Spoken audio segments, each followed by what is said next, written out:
last time I checked. There's bodies in the streets. This place isn't free, not anymore. Madam, we lost it. We're nothing in. Welcome newcomers and natives alike. Teaching friend. We shall go.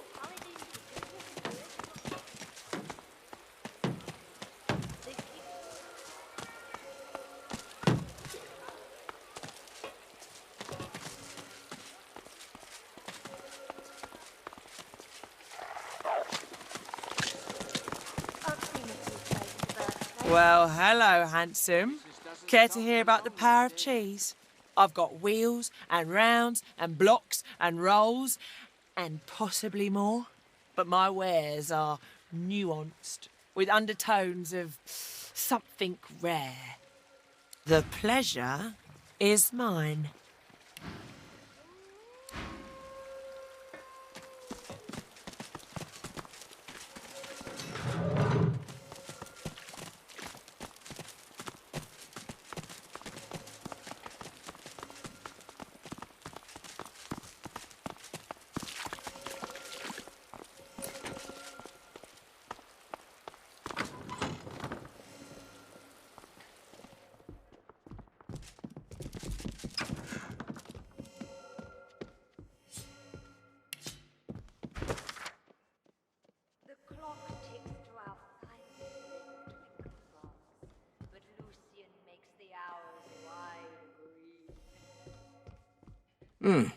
Been a while since any new students were registered here. Not that this comes as any surprise. Just look at this place.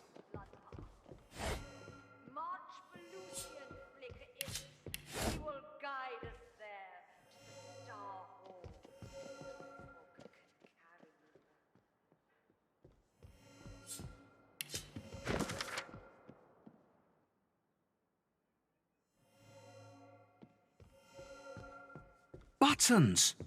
That's the name of the undead cat from Blood Moon Island. Then Iris must be the name of the little girl.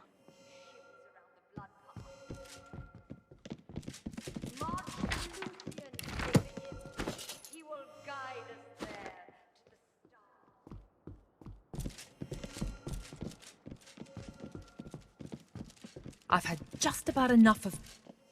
Oh, 1,000 apologies. I'm just at wit's end is all. This place is already overrun with addicts and orphans. And now I've got to deal with... what?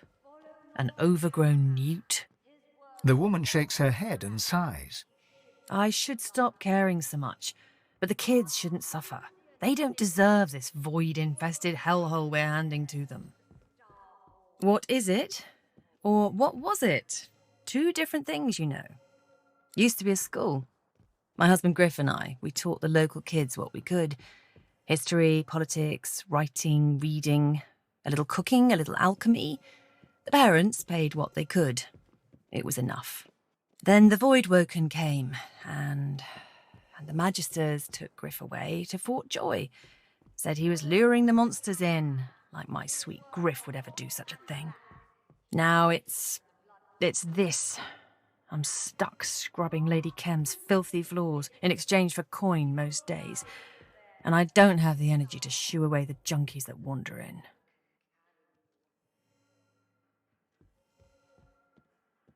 I spent enough time doing the work.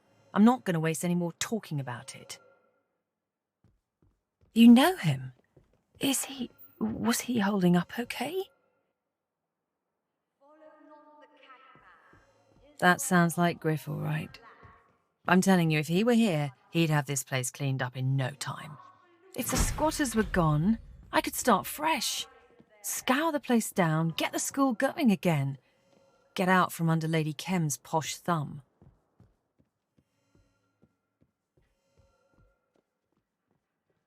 Well, I wouldn't refuse your help. If Griff can't be here, maybe you're the next best thing. Beryl hums a few random notes, just a few, but in those notes you discern a crumb of hope. Follow not the cat man. His words are hot and black. He shivers around the blood. will guide us there to the Star Hall. The Star will carry you.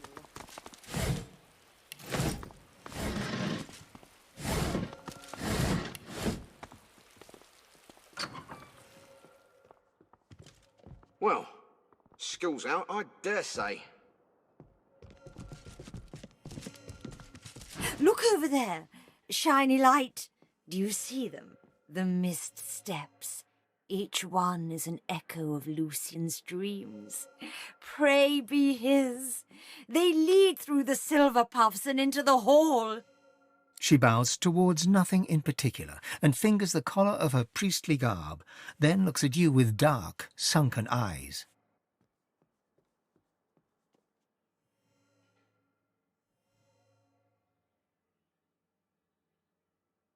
She traces a circle on the floor with her left foot, then shakes her head. You're stymied by the foot gesture, but the headshake is more than clear.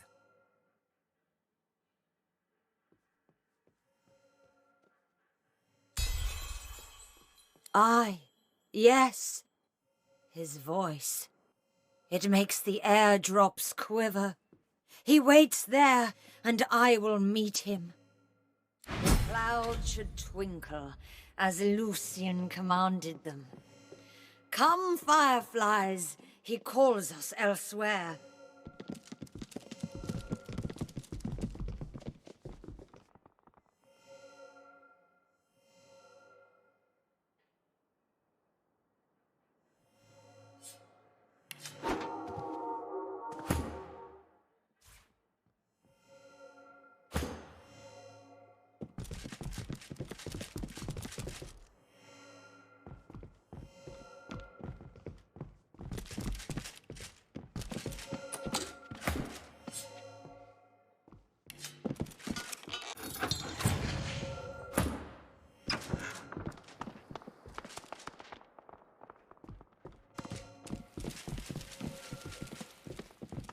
So, how's the eviction going? Is that... Wait, really? They're gone? That's good news. Maybe our hard work wasn't all for nothing then. Is there anything I can do to show my thanks?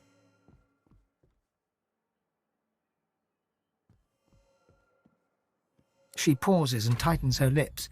A moment passes, and then another. She smiles. Well, at the risk of saying something I shouldn't, that whole mansion is weird. She sits in that drawing room serving tea all day. As for him, well, he doesn't even sleep in the same room as his wife. He has his own bedroom, does Kem, and it's always locked. He's got secrets, you see. Trapdoors and ladders. Where they lead, I don't know, but his wife knows nothing about them. Anyway, you've certainly been a breath of fresh air. You're no Griff, but it's been good having you around.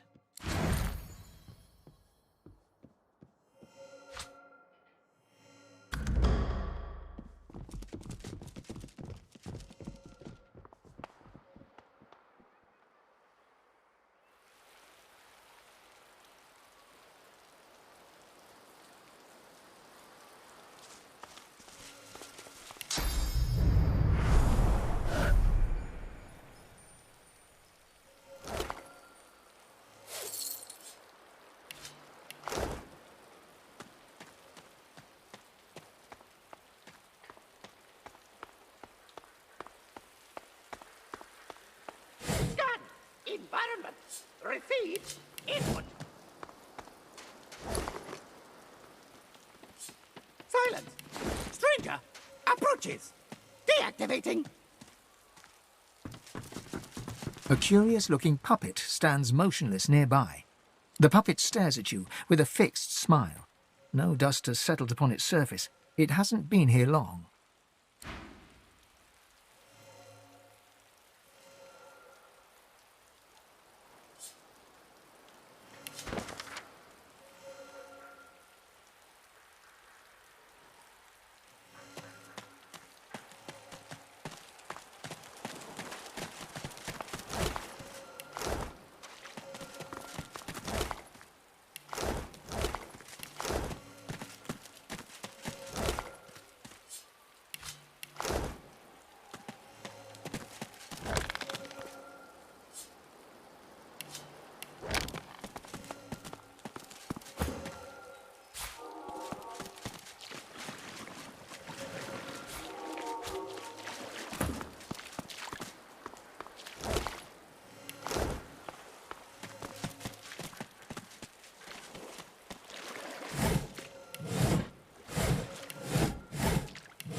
Remember that client?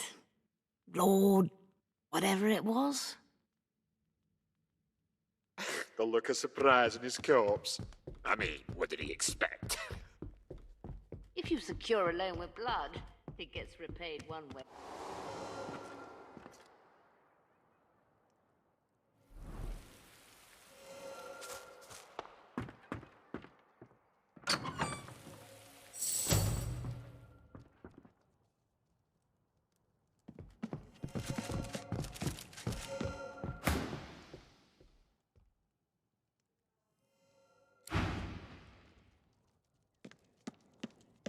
Trade or credit? That's right.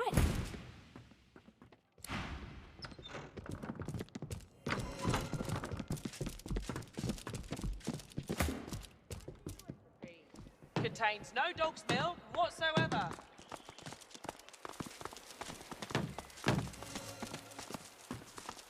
This place stinks.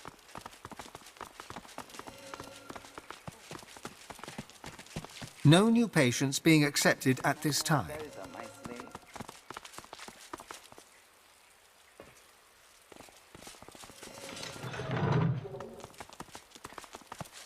There you are. I've been looking for Losa. I suppose she can sense how close she is to him.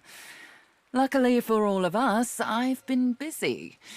I know exactly what we need to do to get him out of Losa's head and into the palm of her hand.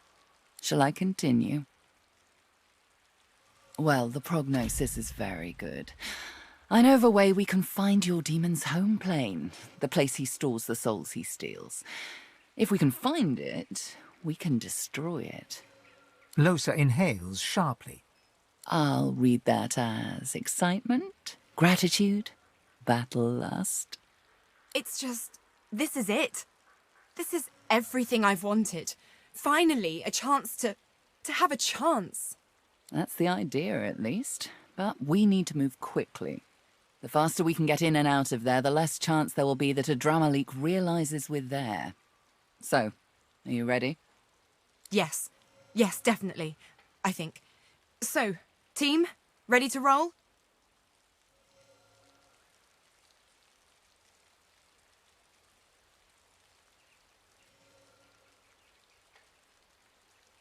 Malady takes Losa's hands and closes her eyes. Stay near me, all of you. You don't want to get lost where we're going.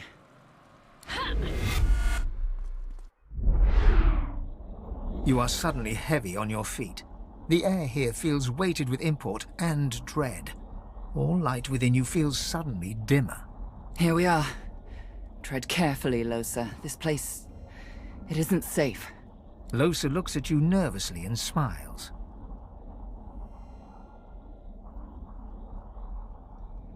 I'm glad you're here. So, where should we start? That depends on what we find. We need to weaken your demon by freeing the souls he's trapped here. Exactly how he's storing them, and what that will mean for us, will be a surprise for both of us.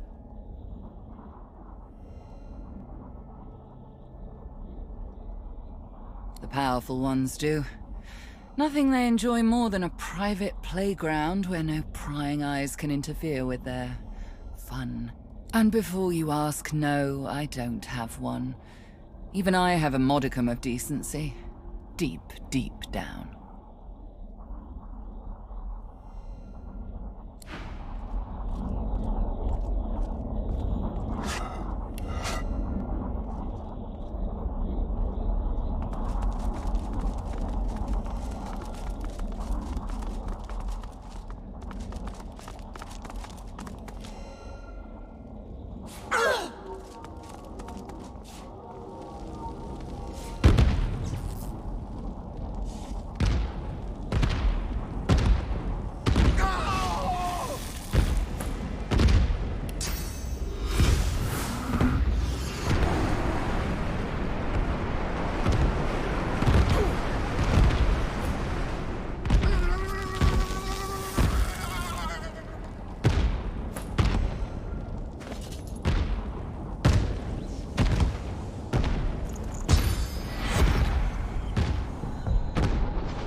Not now. I need to focus on Losa. Trust me, you'll... No wax pools at the candle's wick, though it grows brighter as you inspect it. A feeling comes over you. There's a soul within this flame, within the black wax that fuels it. Do you feel it, Losa? There's a soul within this candle. So, this is how your demon operates. He collects them here and feeds from them at his leisure. I feel it. It's the spirit of a woman. Prudence, the innkeeper in Driftwood. She made a deal with him, with her Dramalik, and now she'll be trapped here forever. If the demon is feeding from her, we need to snuff the candle out. This is how we'll weaken him. Snuff her out? But that's like killing her. If I do that, I'm no better than Adramalik. Oh, please. He destroys people for the love of it. If we must do this, it's to save the thousands he'd feed on in future. That isn't true. I don't care about them. I mean, I do. But the only person I really care about is me.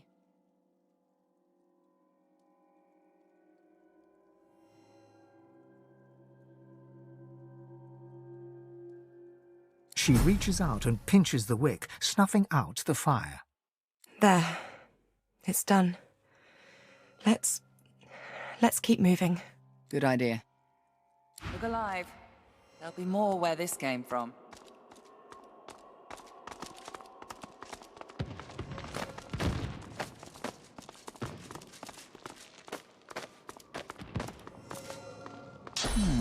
This won't do.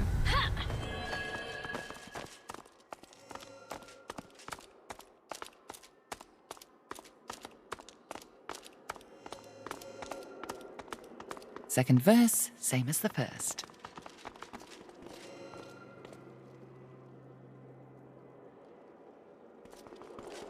Not now. I need to focus on...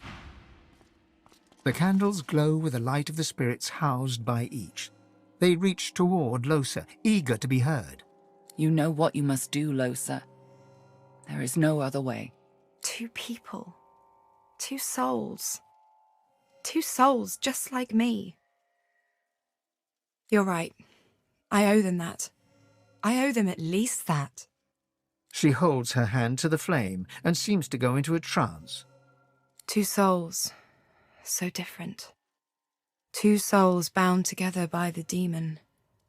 One, a humble man, a father.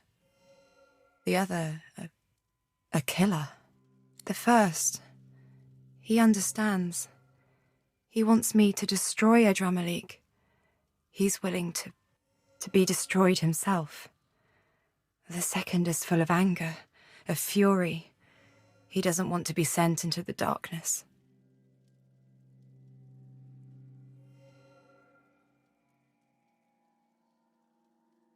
I have no choice. If I want to survive him, I have to be like him. I have to do this. It's the only way. Losa reaches out and twists the candle's wicks. They smoke and die.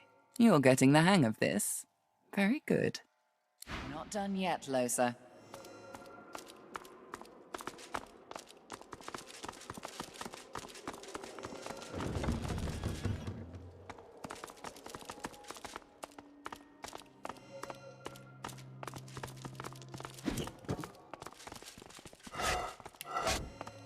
Well, this won't be of any use.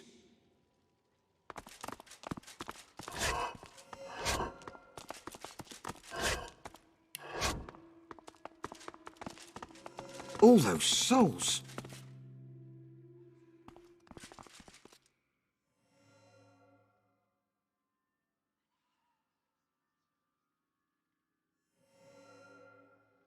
I wasn't expecting this. The candles twinkle in the distance, each a life, each a soul. All these people. All these people. All these precious people.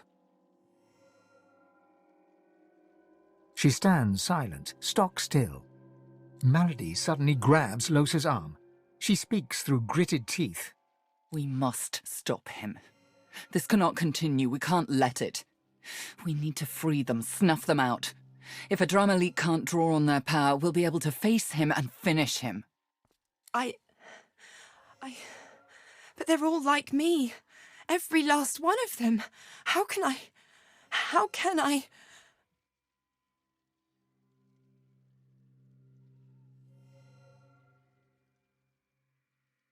I know it isn't easy, but we need to end them. Yes, they will vanish. They won't go onto the hall. They'll simply cease to be. But if we don't do this, there will be no stopping a drama leak. This sea of candles will grow larger. He won't stop.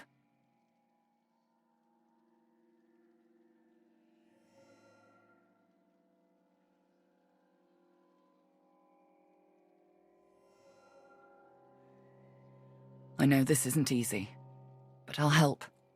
Just say the word and I'll summon a flood large enough to end this, all of this, once and for all. Lohse looks out over the sea of candles for a long while, saying nothing. It's so quiet here. I don't feel him at all. Here we are, before the evidence of all his disgusting deeds, and my mind is clearer than it's been in a long time. It's funny, isn't it? How some pain is so big it just burns you clean from the inside out. It's almost like I could just step off the edge of this ledge and float away. There's nothing to me anymore. Nothing at all.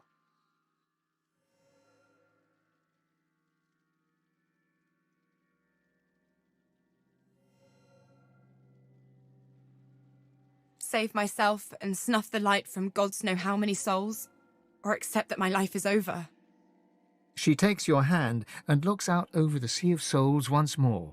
She leans against you, letting you support the smallest bit of her weight.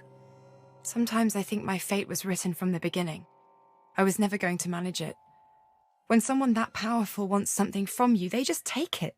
That's what they do. Only an idiot pretends they won't. She stiffens and stands upright, running her fingers through her hair. She smiles. Smirks, really. I guess that makes me an idiot. Malady, let's do it. With pleasure. Ah, perfect.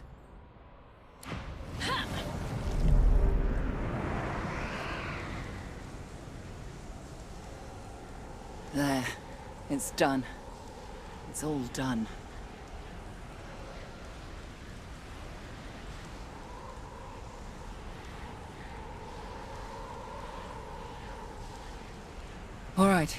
All right, that should do it. We need to leave, quickly. She pants and wipes her mouth. Blood smears across her sleeve. Lohse is still and quiet, her eyes flashing grey, then black, then draining back to normal. A drama leak. He must be furious. We need to get out of here, now. Hurry. There you have it, Lohse. Do you feel it? How weak he's become. It's amazing. My heart feels more like my own than it has in too long now. I can almost start hoping I stand a fighting chance. You still need to face him. You still need to best him. But you can do it, especially with allies like this at your side. Of that, I have no doubt. None. I need to rest. You can do this. You are ready. You can finish this, now and forever. I couldn't have done any of it without you, Mals. Lohse wraps Malady in a huge hug. Malady grimaces and pats her back stiffly.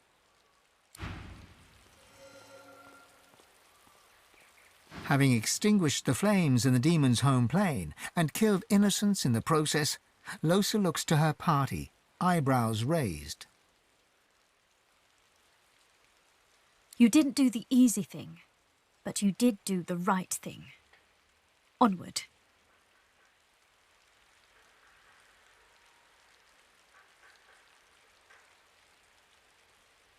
You sacrificed many to save many more, yourself included among them. It was the right thing to do. I had no choice. If I had left those souls alive, I stand no chance of defeating a drama leak. This is the only way forward. That was amazing. He's scared. I feel it. Oh my gods, I feel it. This is it. Freedom. I can hardly remember what it tastes like. She looks at you, smiles, and licks her lips. I bet it tastes like you. Now, if you'll excuse me, I've a demon to destroy.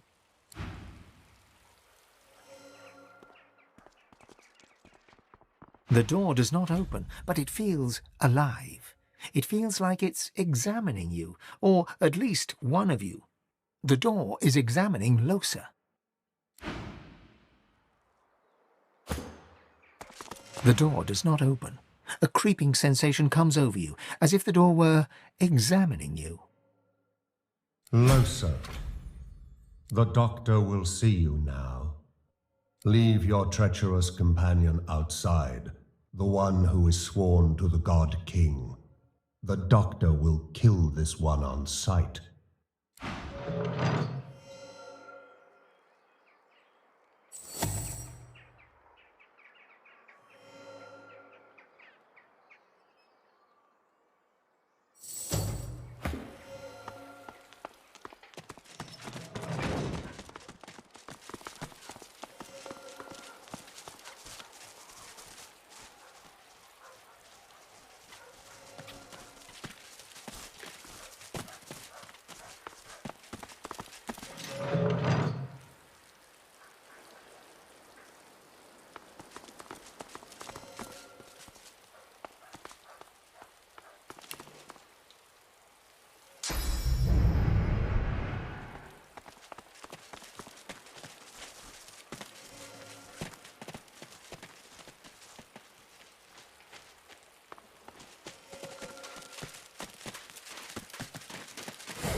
Losa, the doctor will see you now. Welcome. The nurse stares at you with unfathomable hunger. His sharpened fingernails gouge deeply into the wood of the desk, as if he can barely contain himself. You are not on our books, but the doctor may still make time for you. If he declines, perhaps I can make time for you.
never pick a fight with your doctor?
An odd-looking young woman, a woman you now know better than almost anyone, is staring intently before you, fingers curled rigidly at her sides.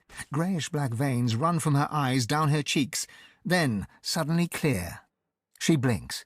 Her bright blue eyes, bluer than you've ever seen them, shine with life. Hey! Hey! It's over! I'm free! I'm free! I'm free!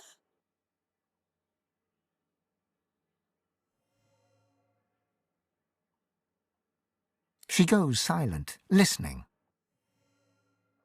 You know, I think maybe I was wrong before. That I could just get rid of him. I can still hear something deep down. Like an echo, really. An echo of a whisper. And if I choose to listen... She pauses, one ear cocked, and frowns. It gets louder. And if I choose not to listen... She cocks her head the other way, brow furrowed, then breaks into a huge smile. I can't really hear it at all. I guess that's a new kind of freedom. Maybe not the freedom to be alone, but the freedom to choose which company to keep. She smiles and steps forward, her heat like a warm breeze, her smell like earth and leaves, and leans in to whisper in your ear. I choose me. And I choose you. I choose us. She leans back, her face shining, eyes dancing, radiating freedom, love, joy itself. So, now that my voice is mine again, want to hear a song?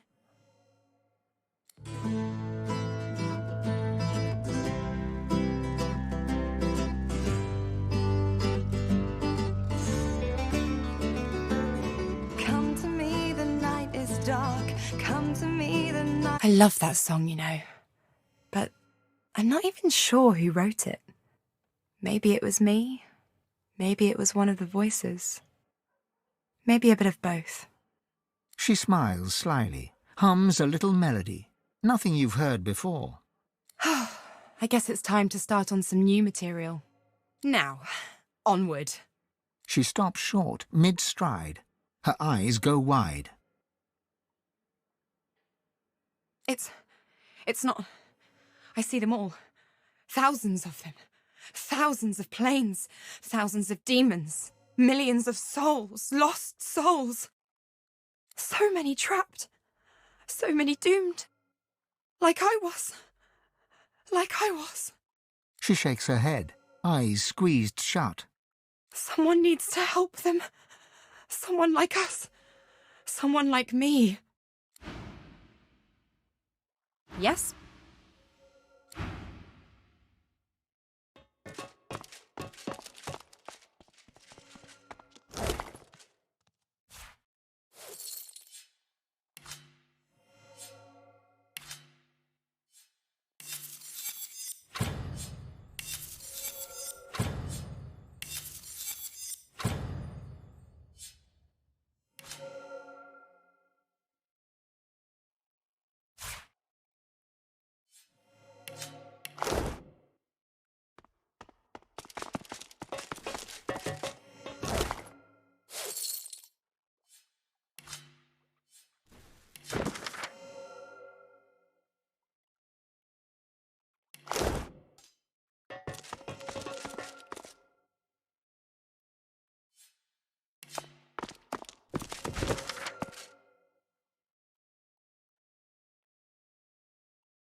The box hops and dances, as if an energetic toad lives within it.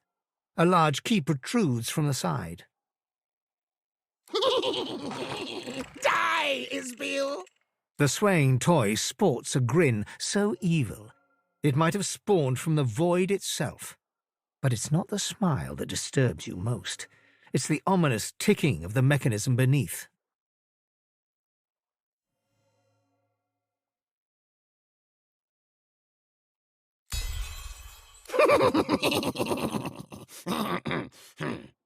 Okay. The doctor's plan. Hide in wedding cake. When dessert time came, go boom! Goodbye, Isbiel. I don't know why you're so nervous. I wasn't really going to explode.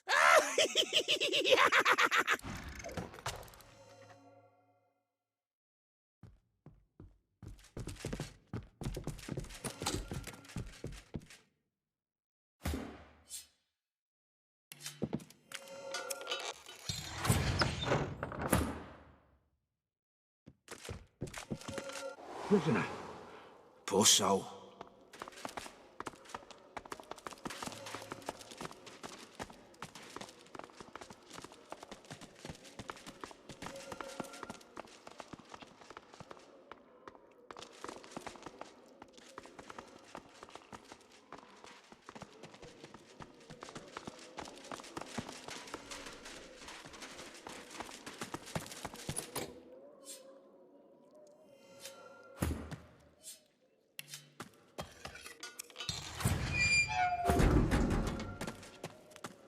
In the squalor of these hellish surroundings, you spy a lone, bewildered figure.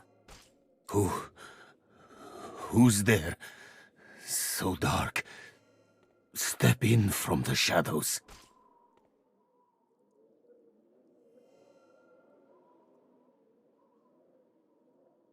It's you, God woken.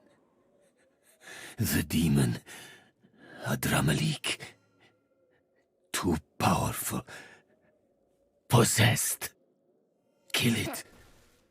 If you can. Yes. A newfound silence. Sweet absence of agony. The 1,000 teeth are gone, gnawing at the mind and heart. I faced the hell scarcely to be imagined. But you, torchbearer, led me out of the dark. Thank you. Bless you. You did what I could not. After such a feat, it cannot be denied. You are worthy of divinity.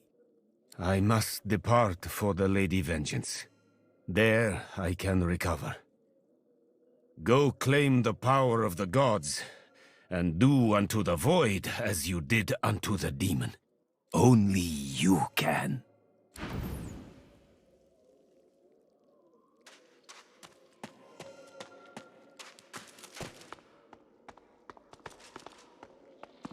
Artifacts, protected by magical shields.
Praise dear Sindilius.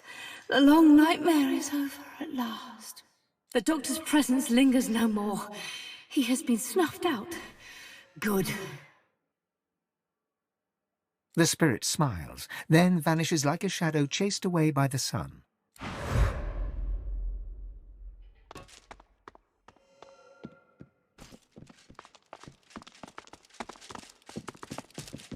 A spirit peers down at his own remains with morbid fascination. His ghostly form takes on a queasy shade of green. Well, it's not often you get to see yourself in this state, is it? He gestures to a small grey lump nestled within his open chest cavity. That's what did me in. Funny. Doesn't look like much. I was sick, and I wasn't going to get better. The doctor made me an offer. He'd pay me if he could study my body after I died. It was a lot of gold. I couldn't say no. I'm providing more for my family in death than I ever did while I was alive. Go figure.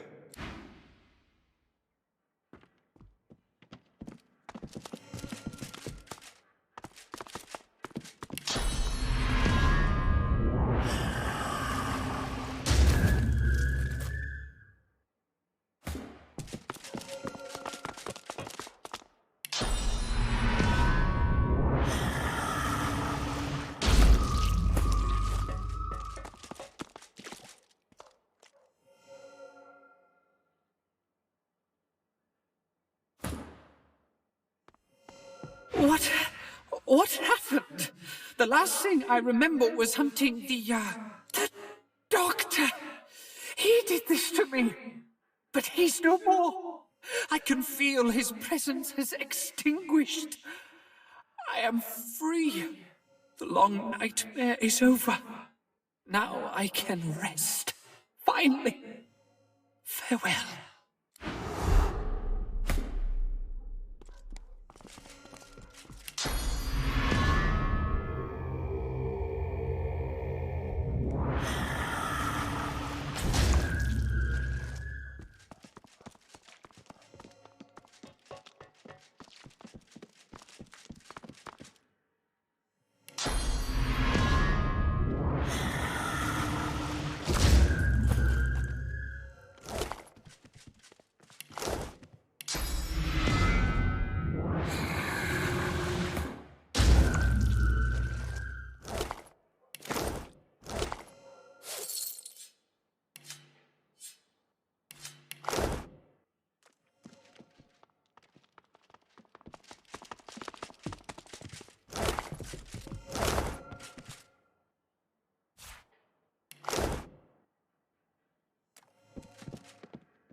You ended my suffering.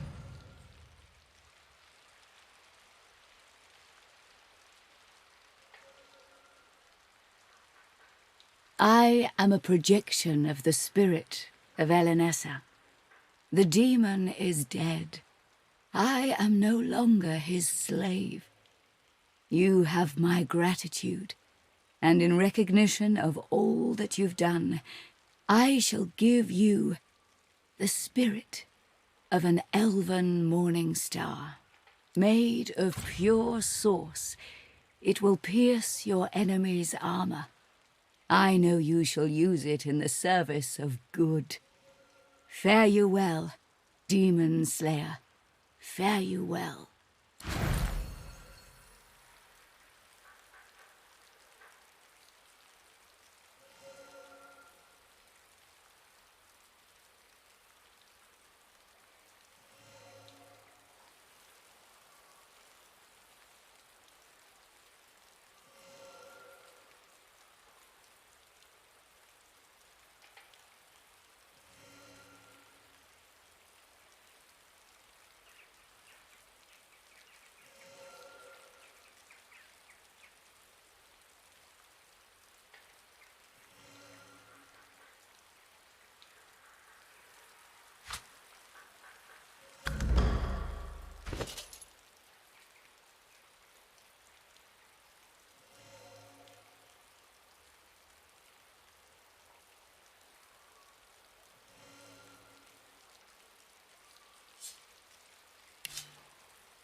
I heard that the paladins killed unarmed magisters.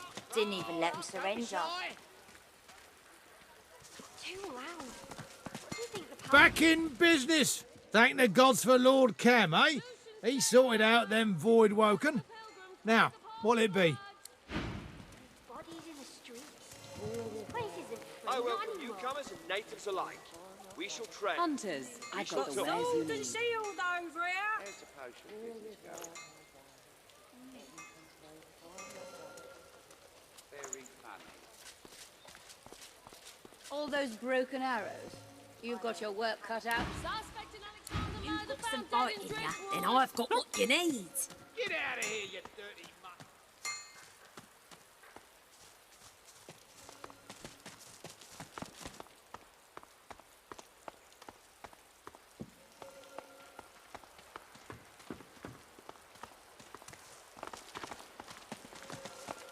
Real antiques at realistic prices. Craig sure knows good stuff, yeah? I've walked this earth, each vale and peak. From forests fair to cities bleak. In each place I've come to find. Here. My surest friend know you're is pricked my from own portraits. mind. Want to trade? From my home.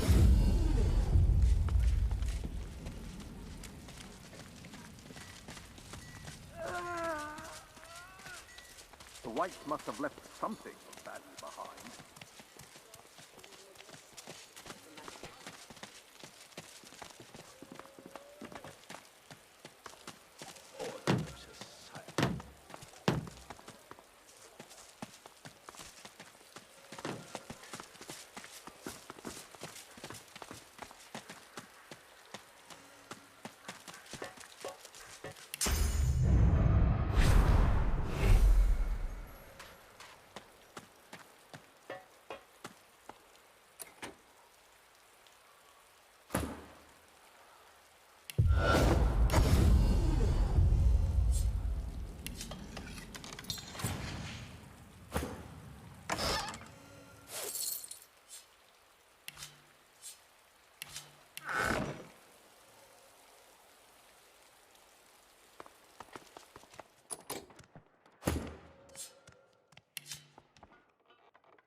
Come on, let me out.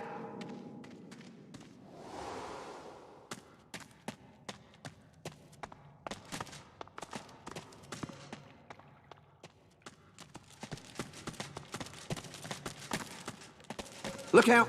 I see a trap nearby.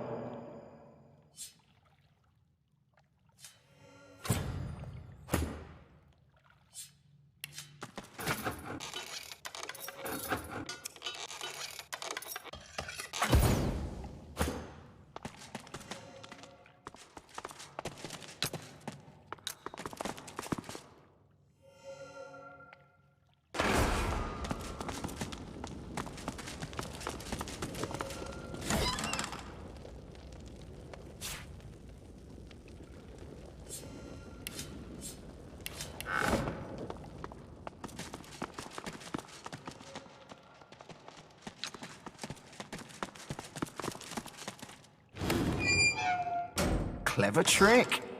Good thing it didn't work.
There's enough death fog here to kill everyone in Arx.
What's this?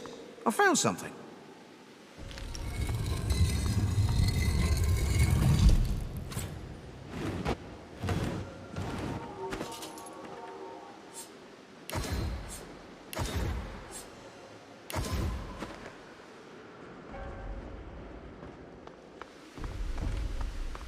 A city and its people can be... What you doing? A little girl looks you square in the face. She doesn't smile, she doesn't frown, and she sure as hell doesn't look shy. A hidden room in the sewers, past the traps and the spiders. Not likely. I need to think about this. She thinks about this. Now that you're here, can't very well leave. Suppose you told someone. Nah, that wouldn't do. Nah, you'll just have to die. I'll get my troll to do it. Yeah, that's what we'll do. The troll will fix it. And then you'll be dead.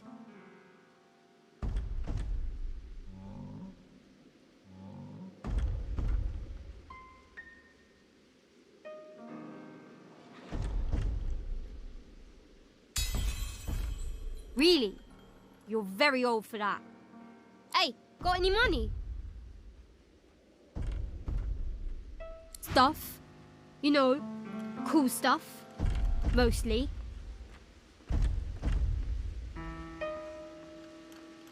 What do you say when a cat wins the dog show? It's a catastrophe. It's a catastrophe. Catastrophe. Catastrophe. It's a catastrophe. Never mind. What do you call private hit?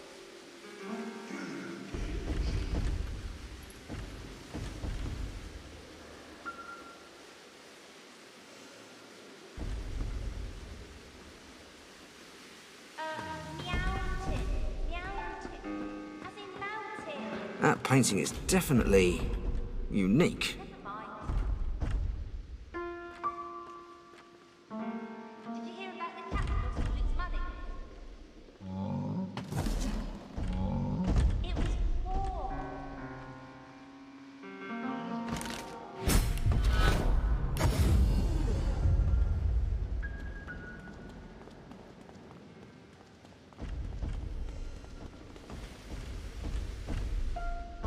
Never mind.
I've spotted something.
Your head suddenly feels swamped, filled with a consciousness other than your own. You hear a voice, soft and calm, yet laced with undeniable authority. You have accepted my covenant. You are sworn to me. Heed my words and do my bidding. Beyond this altar, a powerful enemy is being held captive. I want to know his secrets. Another servant of mine is failing to extract them. Do whatever is necessary to loosen the prisoner's tongue. And do not concern yourself with the well-being of the servant within. He has had his chance. Perhaps his death will gain you the confidence of the prisoner. Place a weighty gift upon my altar, and the path forward will be revealed. I trust you will not fail me. The voice fades away.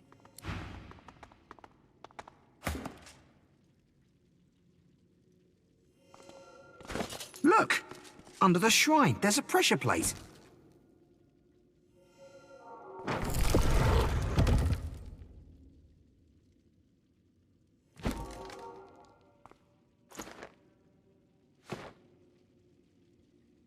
Only the God King knows the weight of responsibility.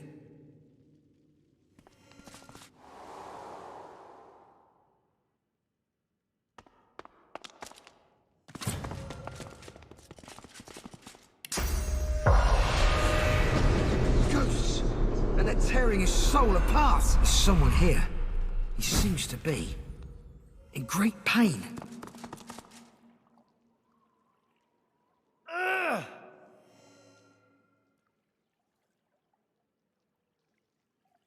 The spirit ignores you, focused as it is on tearing the source from its captive. It stinks of dark magic.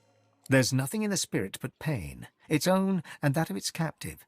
He resists the agony, but it's only a matter of time before the spirits tear his source away. The pain begins to hurt you too. The spirit seizes the pain you inflict upon it and turns it back on you. The pain you share nears unbearable levels, and the spirit begins to smile. This is the pinnacle of its existence. And then it exists no more. The pain it gave you ebbs away. No, don't do it. The pain is too much. It will kill me.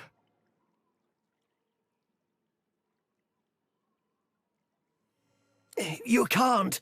He shudders as fresh waves of pain course through him. Leave, while you still have a chance. And don't touch the... He passes out mid-sentence from the pain.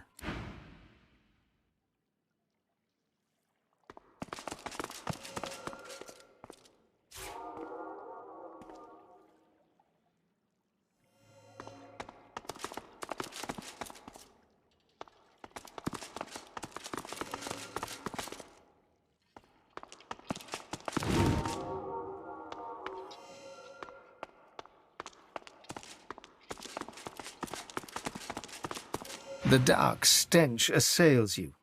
The spirit concentrates on tearing the source from its captive.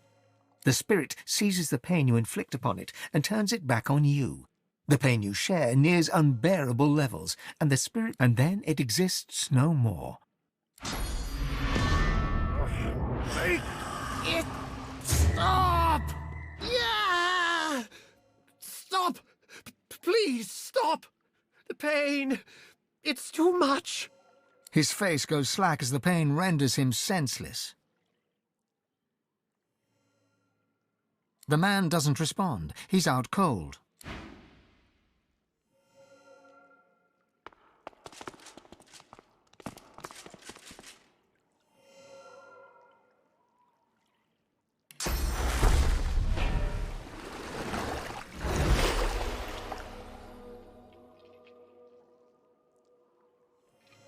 The dark stench assails you. The spirit seizes the... And then it exists no...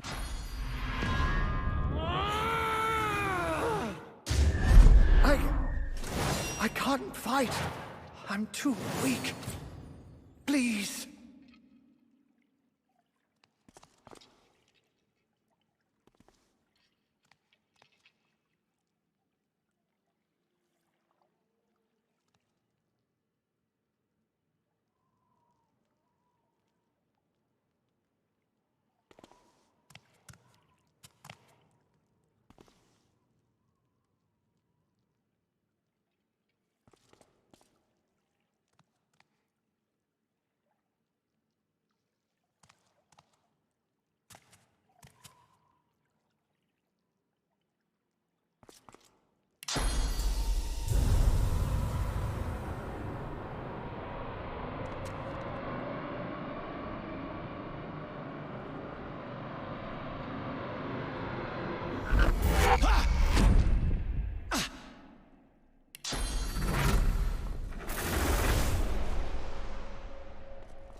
My dear Lord Ahu, you should have told me you were expecting visitors. Run, you fools!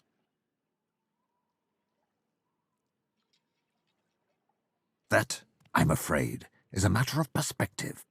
From where I stand, all of you must die. Everything depends on it. Why, Kem? Why betray everything for which you once stood? Betray? I didn't betray the Order. I liberated it. As one of Lucian's pawns, I stood for weakness, frailty. And then the God King showed me the world as it could be. He made me a promise.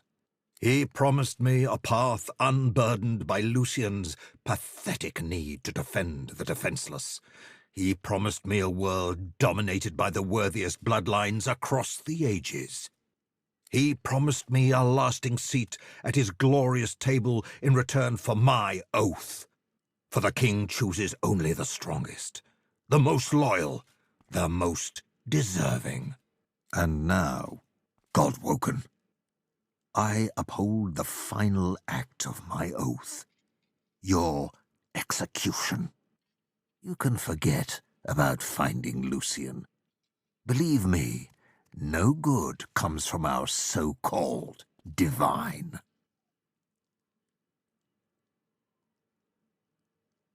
Then you'll know. No one enters the tomb. And for that, Ahu must die. I take orders from no one but he. And he says you die.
Show yourself.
The spirit watches you, composed and dignified even in death. Of course you do, Godwoken. Why else would you seek out a tired old spectre like myself? But what you ask was expressly forbidden by the Divine. Lucian was so intent his tomb remained sacred that he enacted the sorcerer pogrom. Better to silence all sorcerers than to chance a Godwoken arising and entering. His paranoia was so great he saw to it that his tomb was turned into a fortress to thwart the likes of you. I swore to uphold his wishes, but that was before the Voidwoken.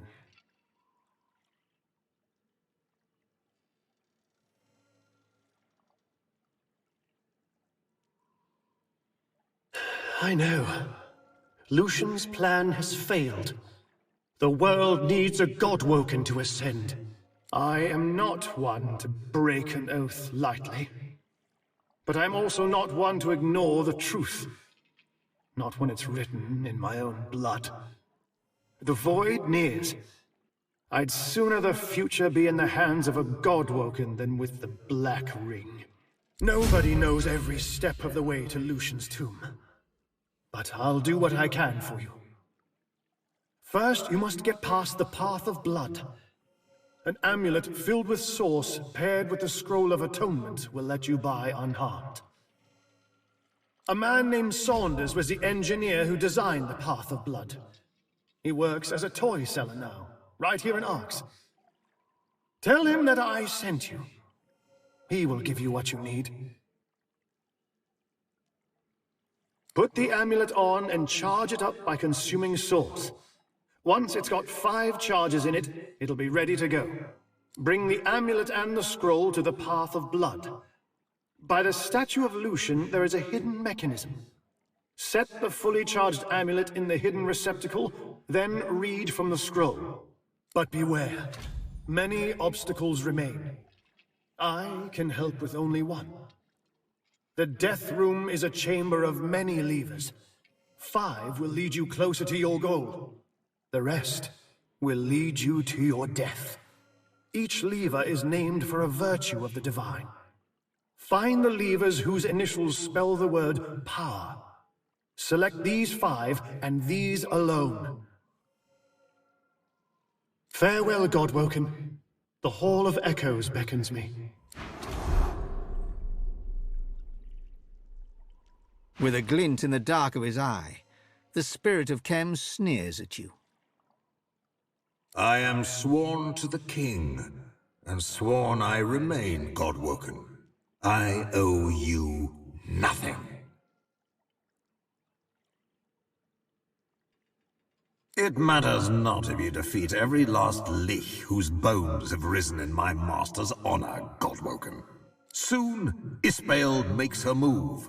The God King rises. You cannot deny him. You think to stop the God King's most devoted disciple? You may have defeated me, but I am just a lamb to Isbael's lion. She will devour you whole, and roar of her victory to our eternal master. My aims are, no less than the God King's triumph. That's all you can know. Enough! Is it not obvious to you? To own this city is to own the cathedral, to own the tomb, to own Lucian. Lucian is the key. The 7 may be dead, but their essence still lives within his rotting corpse. When the God King claims that final pearl of divinity, his reign will begin.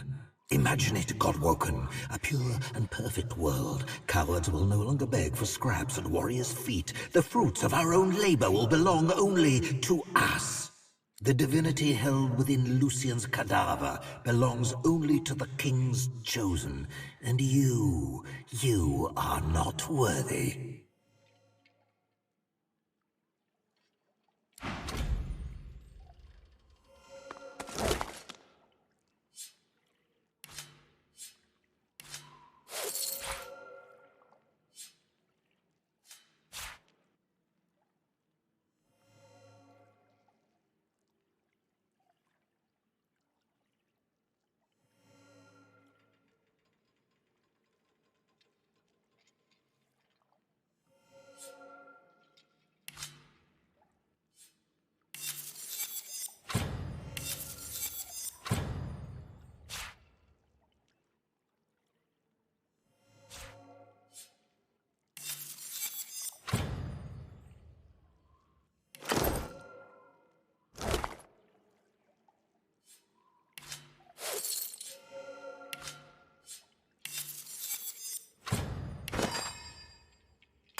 Won't budge.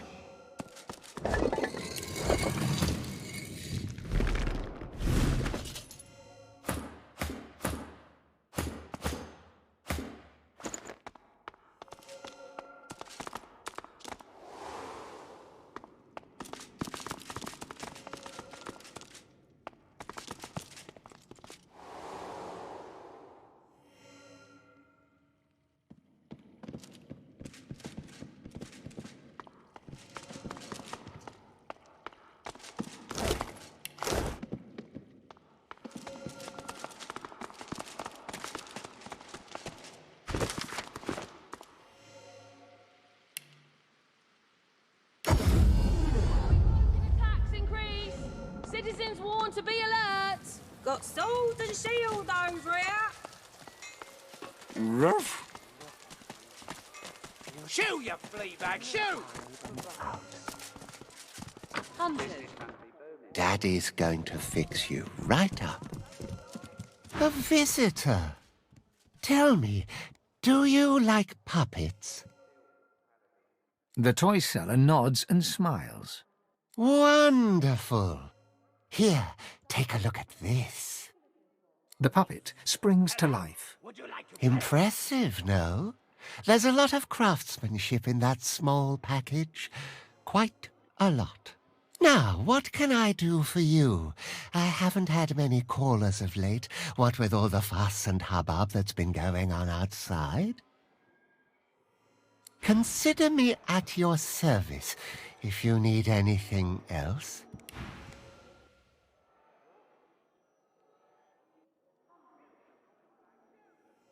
Sanders' face falls as he digests the news of his patron's death.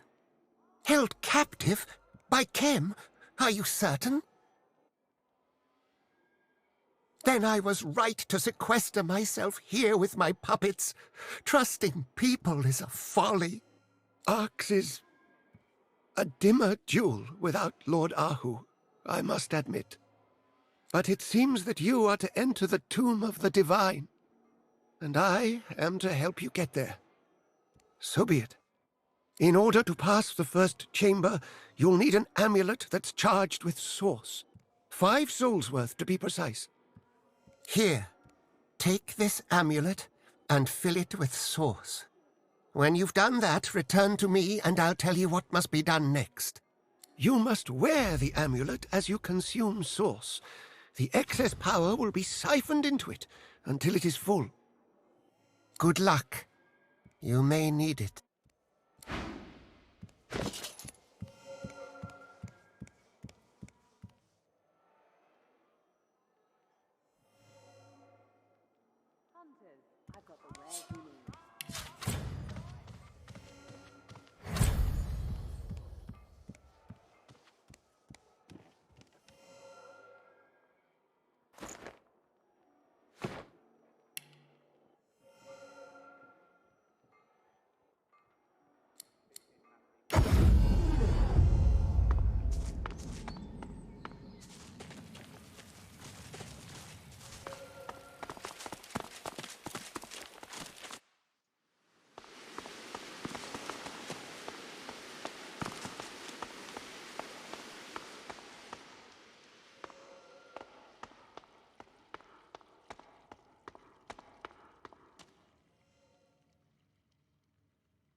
Curious. This amulet is storing the source.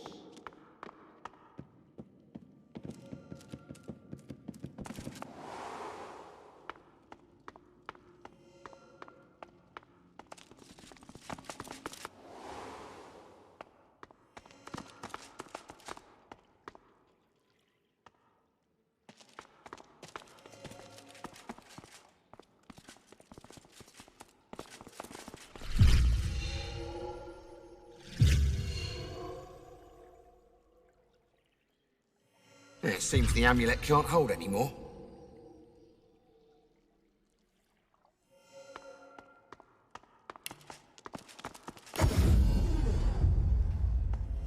Roll up, don't be shy. Void woken attacks increase. Citizens warned to be alert. Nature provides.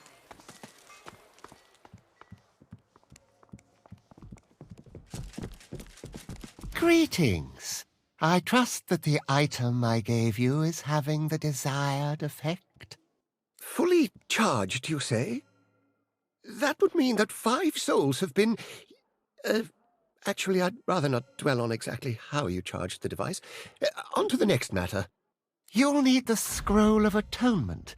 It's locked in my desk on the 2nd floor. The password is Giora. When you have both the charged amulet and the scroll, go to the Path of Blood.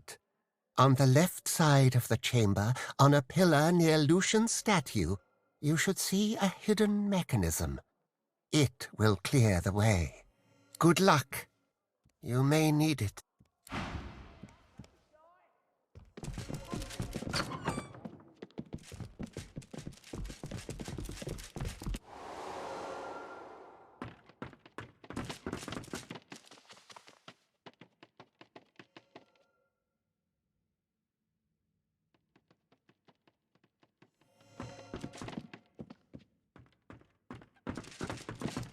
Papa, permission granted. You may pass, friend, and... The puppet's words choke off. It spasms and flares with sauce. Then it is still once more, and a different voice emerges from within. A child of the void is present. My devoted, my promised, abandon this place. I cannot risk your loss. You have so much still to offer. Go.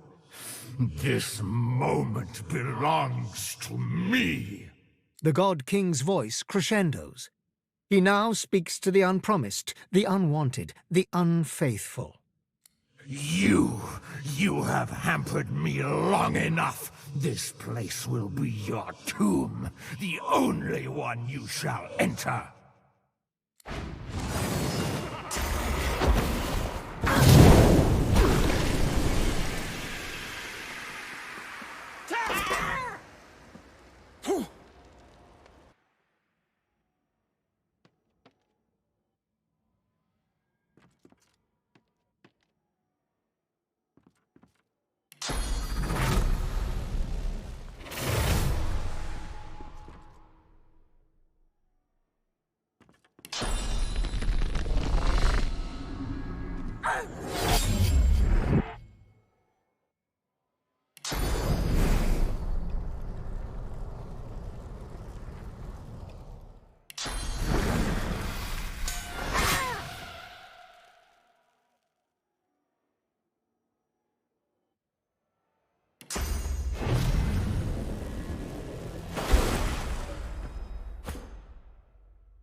The desk is locked tight.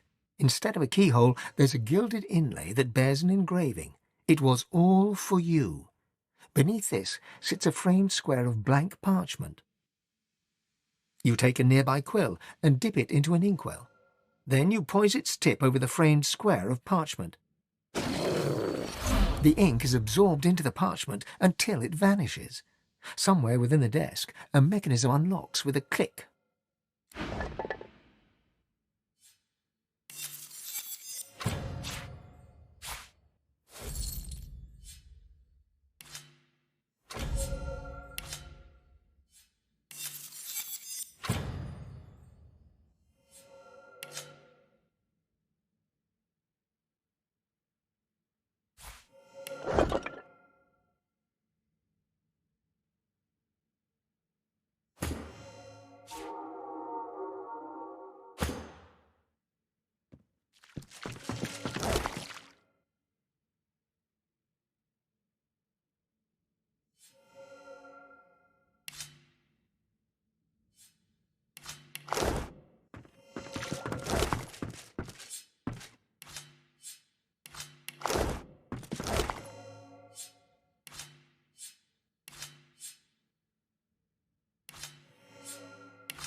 I believe I've told you all that you required.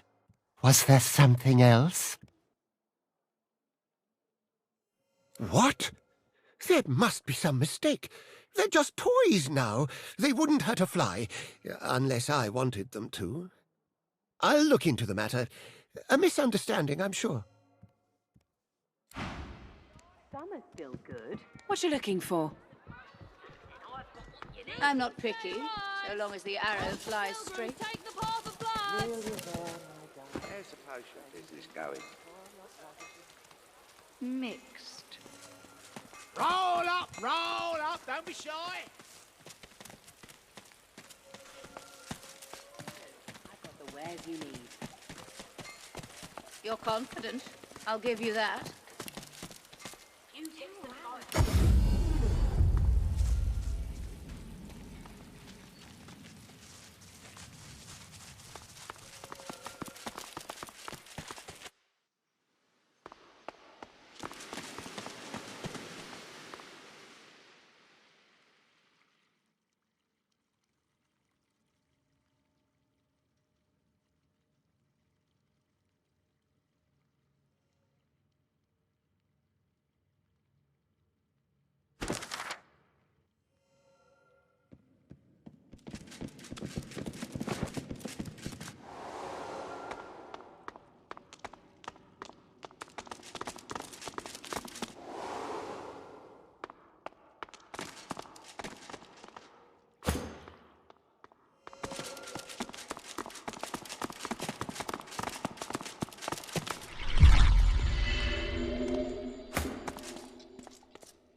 shy? You've got some fight. Still good. What you looking for?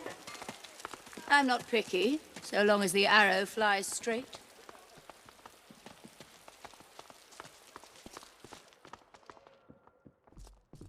Bloody void woken at a wedding. If that ain't a bad omen, nothing is. Wax, black as coal. One of Adramaleek's. A single soul. A light snuffed out. I did this. I did this. What was I thinking? One minute they're living their lives, playing with their children, meeting with friends, singing and praying. And the next, gone. I extinguished them in an instant. Like they were nothing. Nothing sacred anymore. Or safe. I don't know. They'd still be alive if it wasn't for me. I'm just one person. Maybe there was another way. Well, it doesn't matter now, I guess. What's done is done. And I'm glad you were there to help me see it through.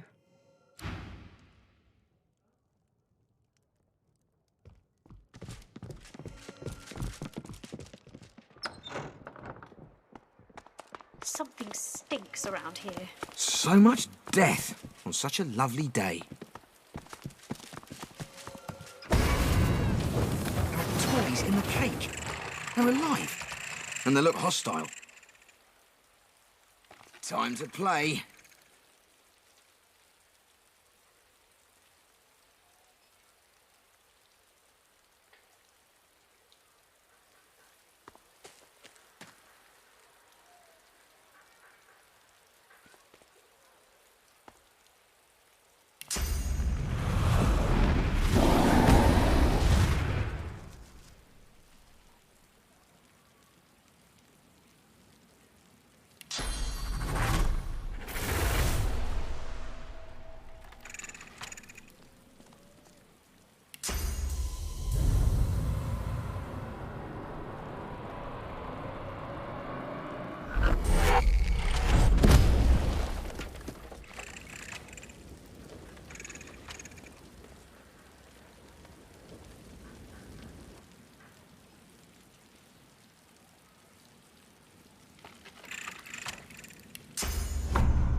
What is happening out here?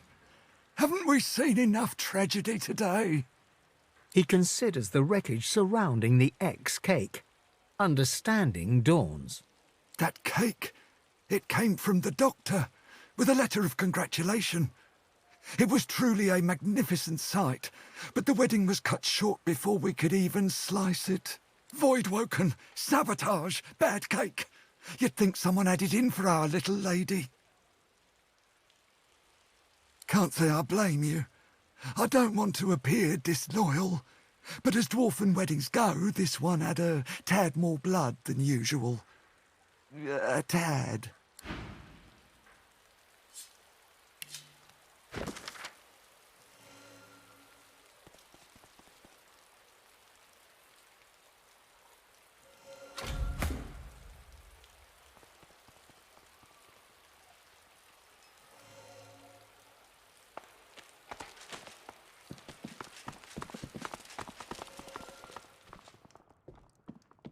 nothing sacred anymore. Or so.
One we are most certainly equipped to handle, Your Majesty. A guard rushes in front of you, and before you can flinch, the point of a sharp spear draws a bead of blood from the artery in your neck. Halt! State your name. Now! Oh, for goodness sake, woman, lower your spear. That is no way to greet a guest. Isbiel, I've not known you to be so welcoming to strangers. Have I yet to disappoint your highness in matters of security? Your Majesty? Do as she says. Lower your spear. Yes, of course, my queen.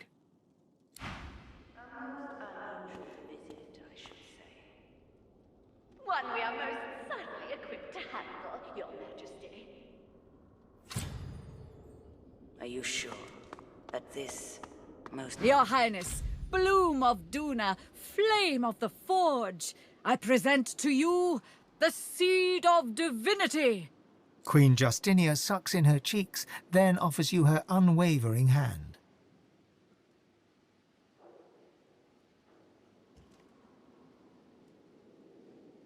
The Queen retracts her hand and rewards your reverence with a curt nod. An audience is granted. I am yet too intrigued to give my leave. Now tell me, Isbiel, why do you allow this man before me? My queen, the scaled specimen before you is a god-woken, a claimant to the divine throne. The Queen wrinkles her face and gives Isbael a sideways glance. Isbael's red-brown eyes meet her gaze head-on. Many have laid claim to Lucian's legacy, including his own inferior spawn. I presume our visitor has more than a vague title to boast of? The God-Woken has proven himself a worthy combatant in the joys arena of the One. His name was on the lips of all who roamed there. I appreciate the effort in gaining the respect of one's fellow refugees. You have my attention, God-Woken, if not my adulation.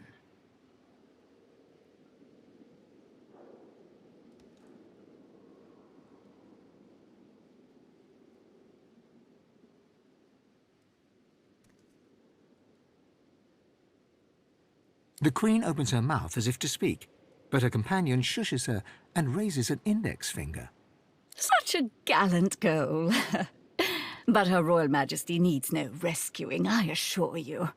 Now then, we adhere to a certain decorum in this court. I am certain you understand. Now, let us continue. Isbael clears her throat and continues her litany. He has escaped the island prison to which the Order confined him, a feat deserving a modicum of respect. A refugee from the Joy, then. Impressive. Few avoid the Magister's watchful eyes. Can this god Woken declare other triumphs, Isbiel?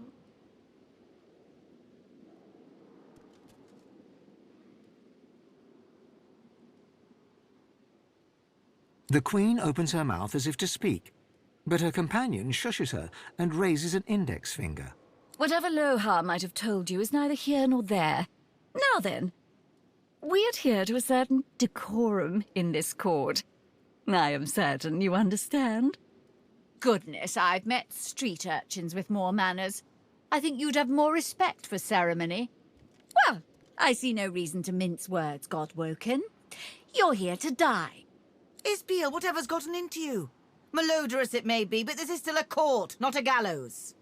Your Majesty, the God Woken is no ally, but enemy. He would throw your plans in disarray. You have worked so hard. Arcs must fall to the death fog.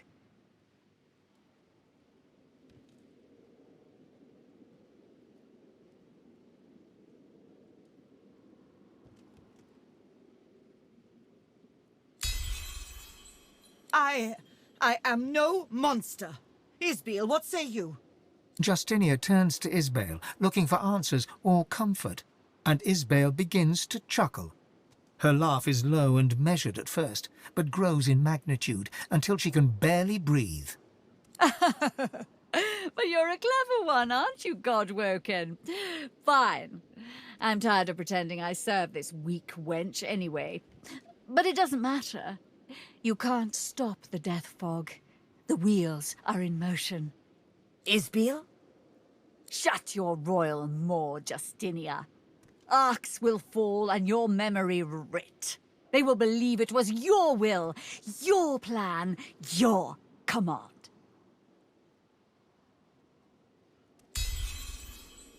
For a moment, Isbale appears almost relaxed. Her eyes flash blue, her face quivers. Isbiel? My queen, forgive me, I... Isbale screams in pain and clutches her head. She bobs and sways, muttering indecipherable words under her breath. Bedet kifamod un kaegad, rewem eke sifavin et bukamar anafking, gogenim ik she.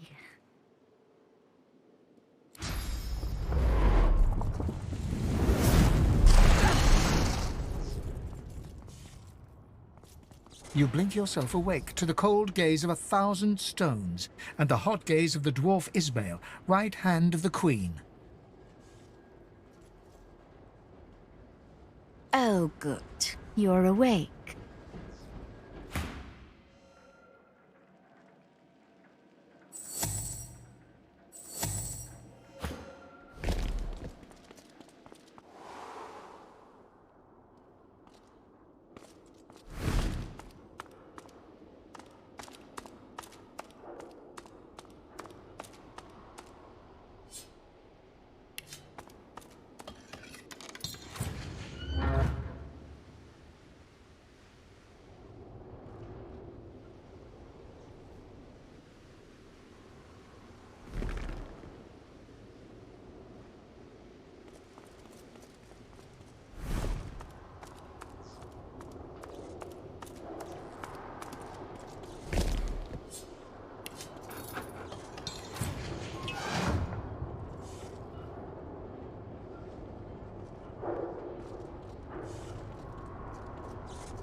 Junk.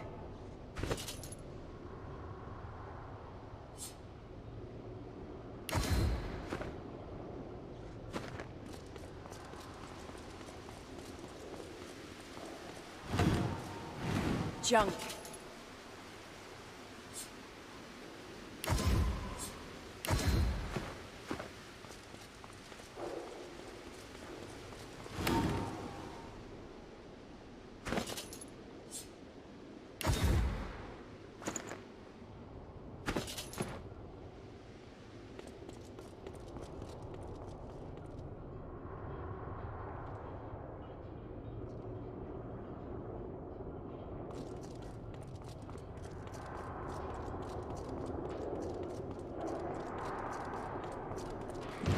Boring.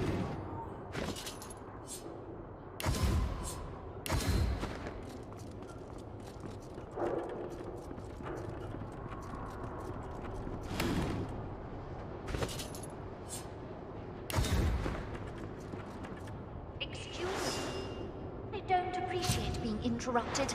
It'll be your turn in a moment.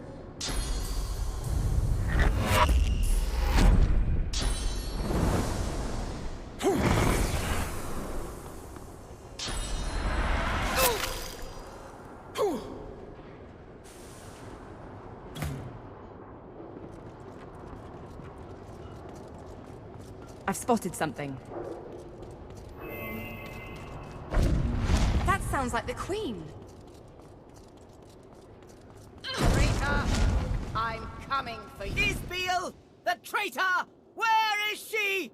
I will split her black skull in two! Then my axe will find her neck.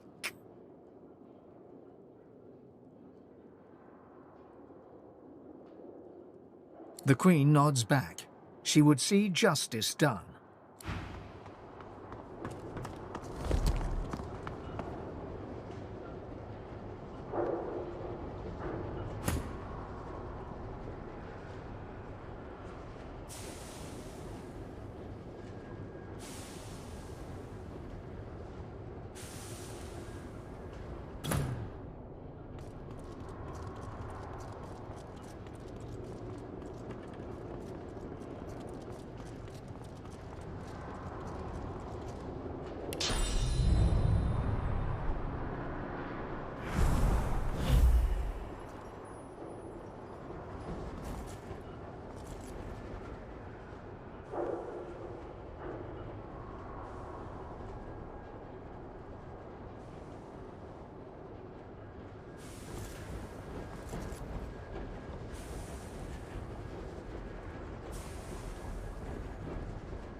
What's this? I found something.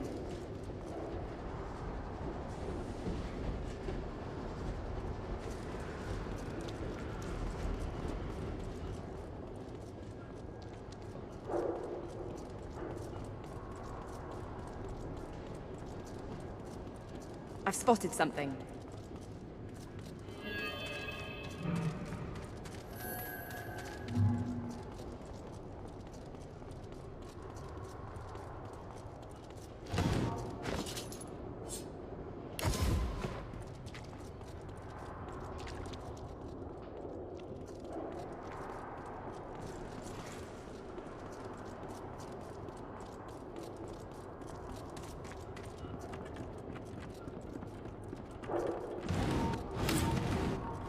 Boring.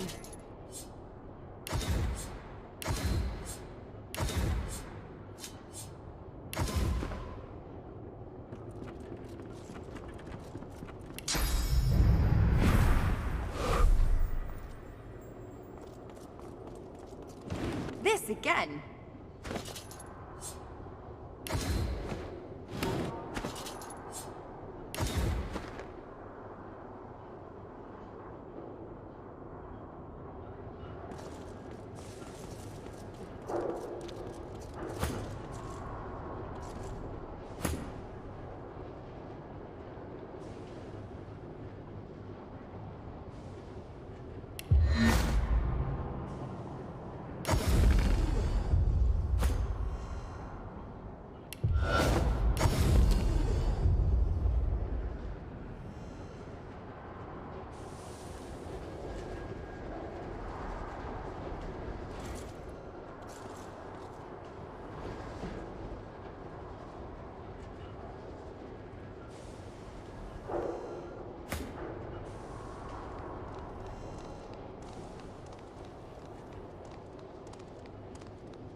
And that is that.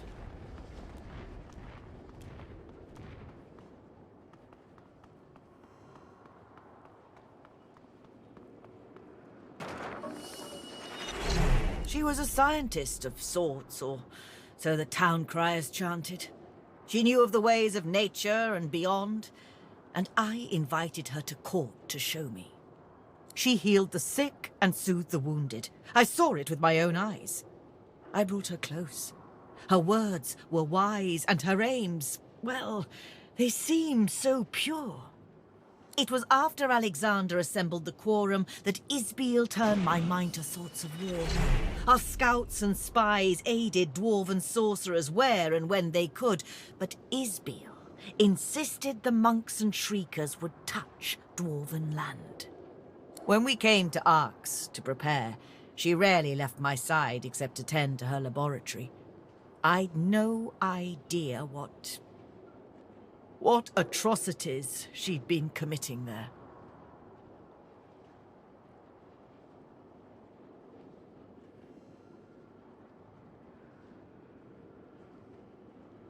Justinia pounds a fist against her palm. One smack, then a second, then a third.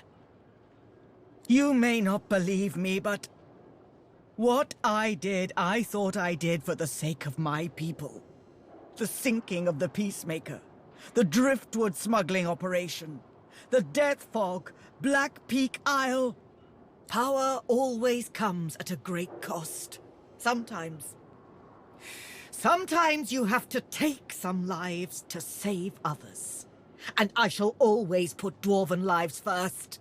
You must understand this. It was only a matter of time, she said. And I never doubted it. The scouts talked of living weapons nailed to crosses, of blank-faced wizards, an entire force of them. If we didn't come for the Order, the Magisters and Paladins, they would come for us. They had my ear all the while, the Black Ring. I'm sorry. Truly sorry. To think of it. Bless his heart. Please do tell him to rest his mind.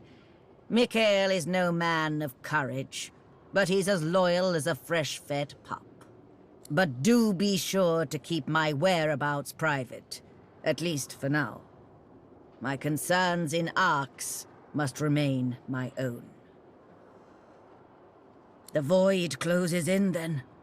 It's so much more dangerous than even Death Fog.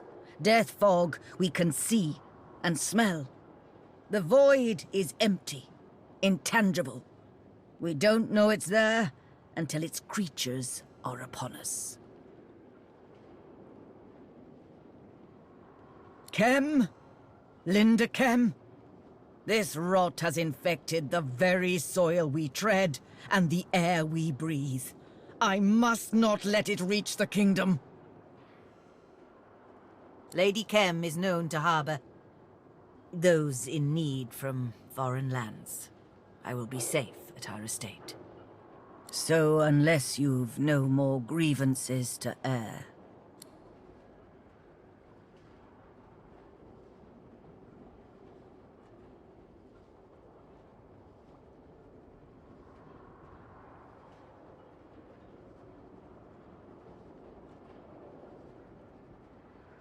Let her go.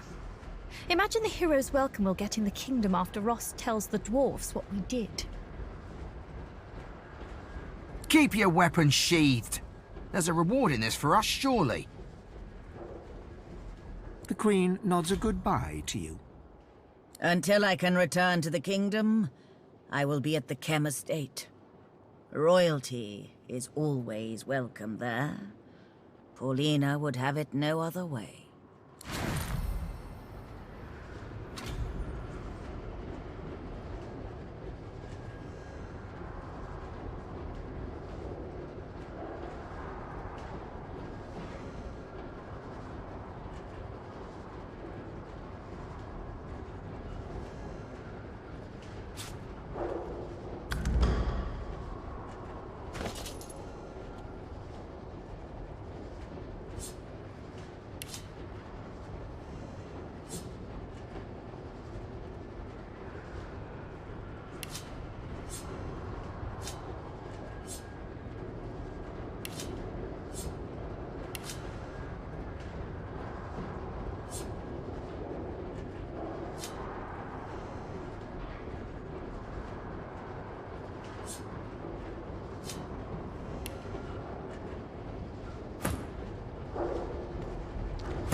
I had tasked Isbail with carrying out a great duty in my name.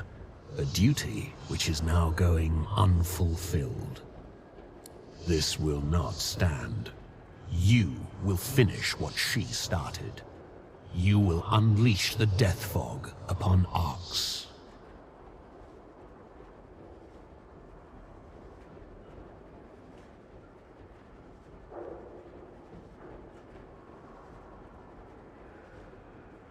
A hot dagger of pain suddenly shoots through your head, nearly causing you to drop to your knees. Remember the Covenant. Do as I command, and release the death fog. Renege on your vows, and I will show you the true meaning of suffering. Now go.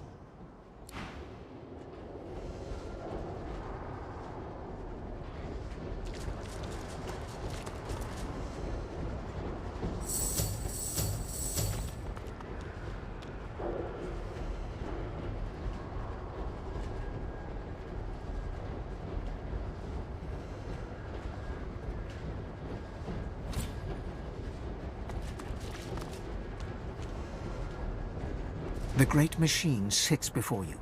Pipework tentacles outwards and upwards, the conduits piercing the ground overhead, wending their way towards the city and her people above. Even through the seals of the great cistern, you scent the acrid sting of the death fog inside. A faint gossamer of death fog rises from a junction where the release valve meets a pipe. A switch allows redirection to a different pipe, labelled C. The junction currently leads to a pipe labelled Arx. That other pipe leads to the sea. Redirect the flow. It'll minimize the harm.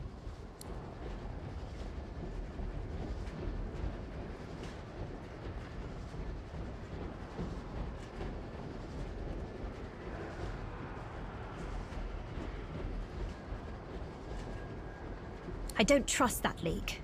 I say flip the switch, send the death fog to the water, away from the city.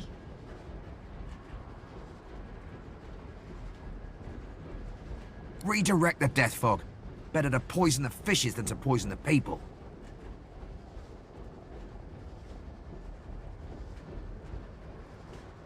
No! You must release the fog into Arx! It is time!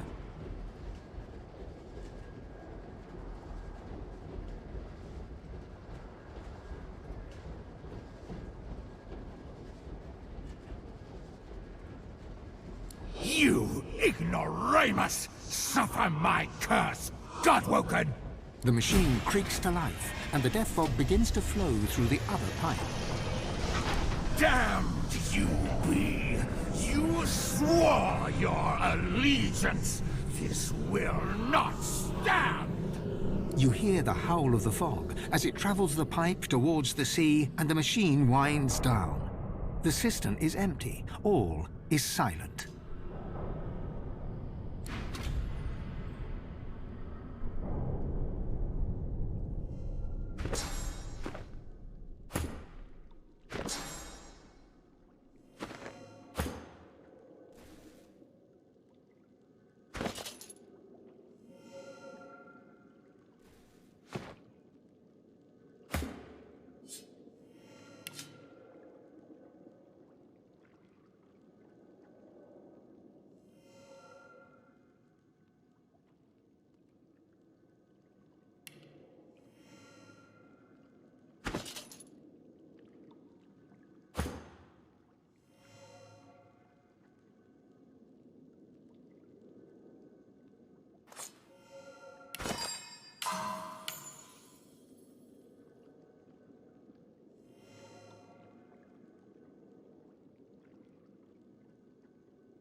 You think Arx is safe in my death? I faced the grave before, you know. Yet through the God King, I have eternal life.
It seems the Queen can handle herself.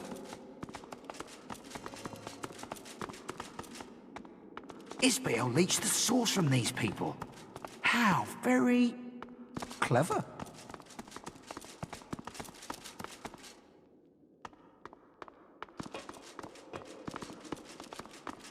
I've spotted something.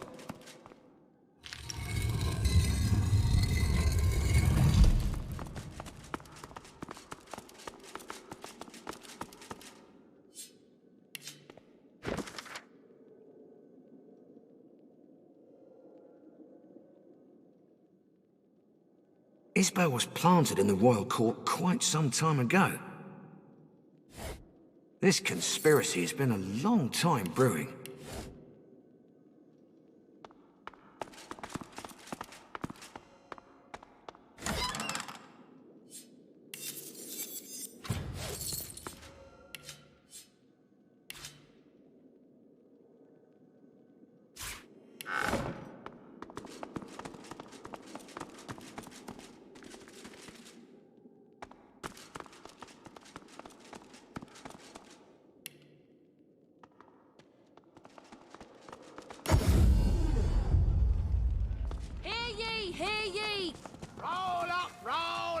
Summer's still good. What you looking for? I'm not picky, so long as the arrow flies straight.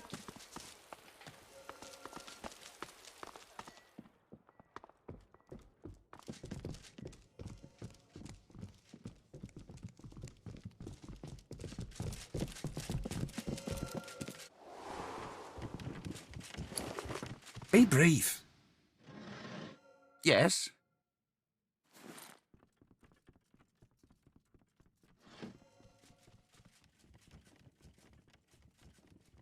Really?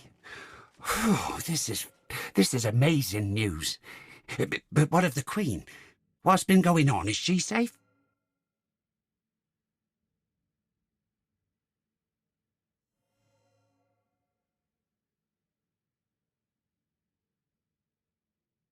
Then she is safe, thank Duna's bushy bristles. I will attend to her as soon as I can. It burdens my heart, truly, but I must say farewell now. Take this, a good reward for good decisions. Mikhail returns to his boxes and sacks, though he no longer places items in them, but removes them.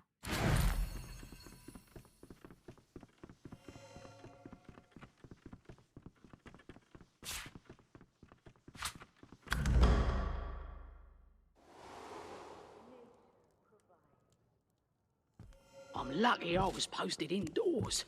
That I'd be drawing breath now if I was in the garden. God, I am so sorry. How could I have known? She looks up at you with glassy eyes, wiping her tear-streaked face on one brocade sleeve. A girl's wedding should be the happiest day of her life. Sacred anymore. Or safe.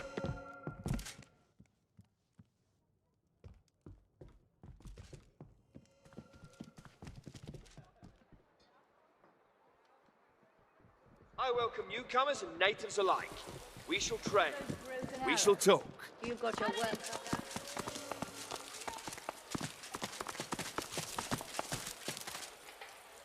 More black wax.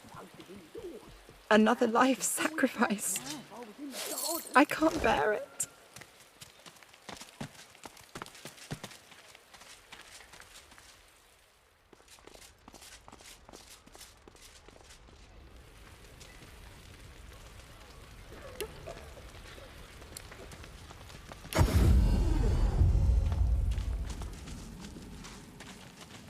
I feel awful. Hopefully Lucian will grant me.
The girl's spine suddenly arches back at an unnatural angle.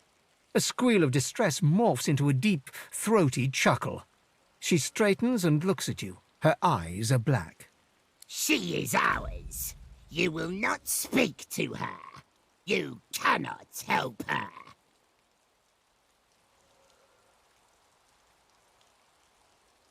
The girl squeezes her eyes shut and bows her head. Her own voice emerges, quavering with stress. I can't do it. I can feel the sunlight and the air and The laugh rises once more, and the girl lifts her head. Her gleeful eyes remain pitch black. Fool! She is ours. Any strength is ours. Her eyes clear for just a moment, showing a brief glimpse of the child within. Then the blackness fills them once again, and the demon hisses at you. You give her hope. Good. It will make her spirit all the more delicious for us when she breaks. The child's purity cannot protect her forever.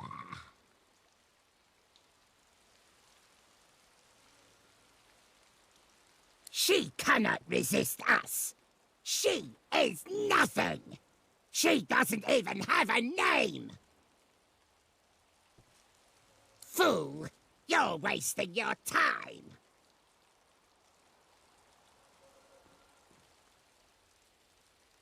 A flicker of recognition crosses the girl's face before the demon regains control. She whimpers for the creature. You twist the knife in well. Her name is Lost. Nothing. Soon she will be nothing.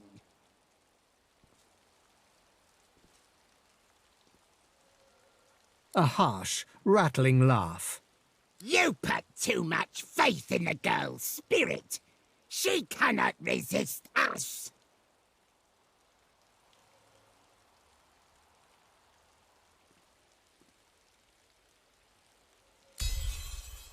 The girl's eyes start to clear, and this time They stay clear.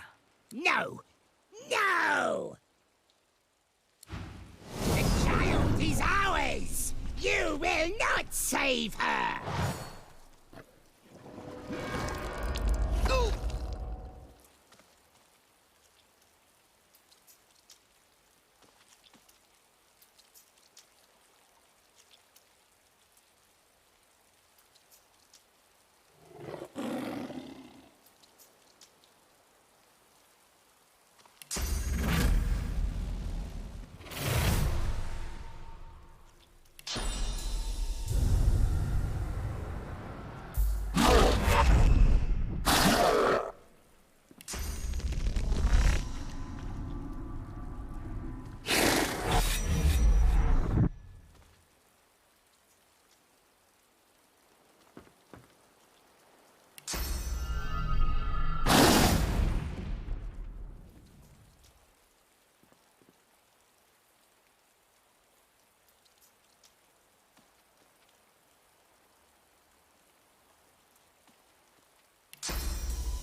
Doesn't it?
Her voice shrinks to an awed, overcome whisper. Thank you. She averts her gaze from yours. Her lower lip trembles as she speaks. The monster... It made me do things. Horrible things. She takes a deep breath, then raises her head and meets your gaze. Her stare is resolute, aged far beyond her years. It showed me how bad things can get. But I'm still here, and it isn't. I think I'll be all right now. I don't know. Maybe my family's still out there somewhere. Or maybe I'm alone. Maybe that's a good thing. I've had to share my head for so long. It'll be good to be alone for a while. She falls into a contemplative silence for a moment, then perks up once again. Hey, do you know the magic-y stuff everyone's so scared of? Source. I can use Source. It helped me to keep the monster from winning entirely. I don't need it anymore. I want you to have it. I'm going to go and find my cat now. He must be lonely without me. Bye. I won't forget you.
I'm ready.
The red-splattered young man paces the square once again, in a state of reverie.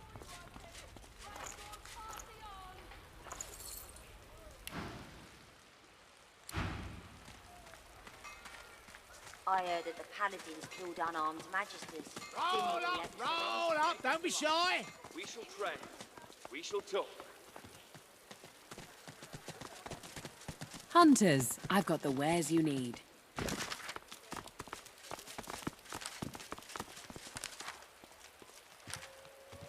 All those broken arrows. Nature. You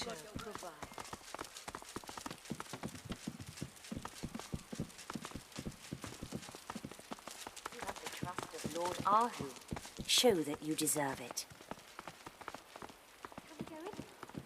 I want to see the paintings. I pledge I've my... heard they're not showing. I've spotted something. What? But we came all this way. I pledge my soul, O Lucian. Oh, pilgrim! May Lucian return. The prayer seems to echo in the hollow space inside you. May Lucian return. May he return indeed. Maybe then we can stop praying and get back to our lives.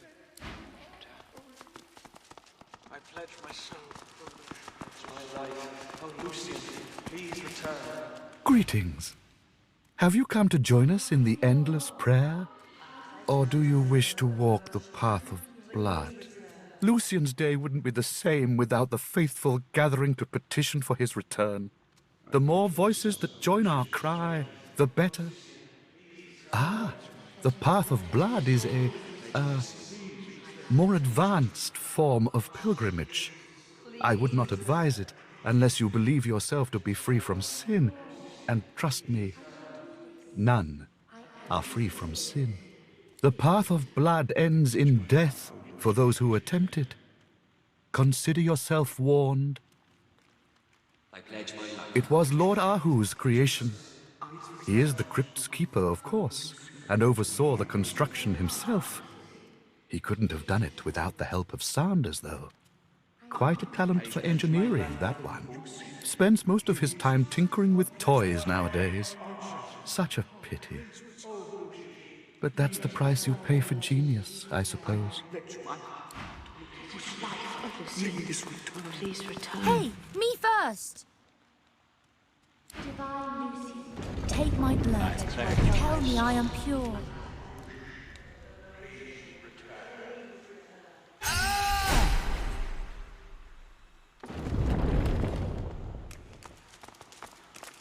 I pledge my soul, O Lucian.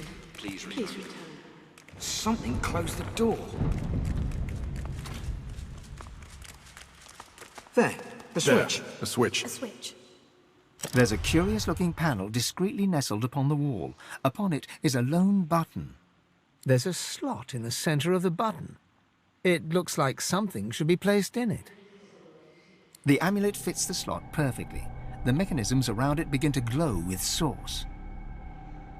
The button slowly sinks into the wall, as if pushed by an invisible hand. The source fades from the amulet, consumed by the inner mechanisms of the button. Gears turn behind the ancient walls, almost like they're acknowledging the words you spoke. A nearby hatch in the floor unseals itself. There's a curious-looking panel discreetly nestled upon the wall. Upon it is... Won't budge.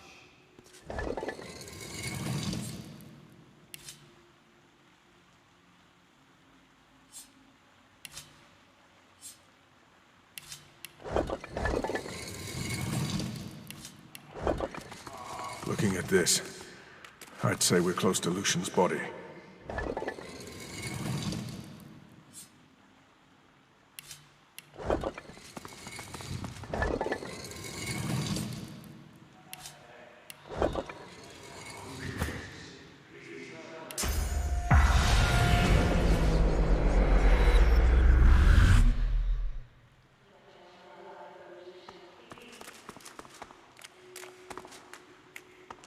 Hail, Maker, full of grace.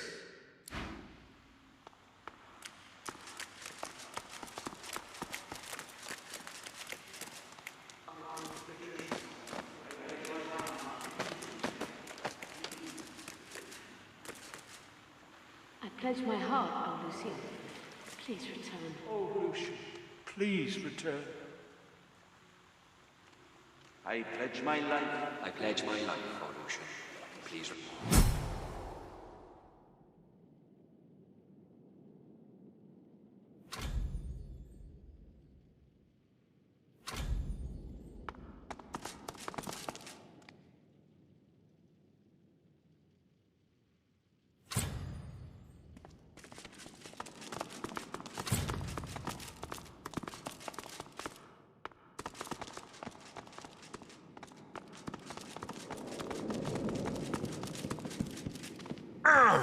Won't budge.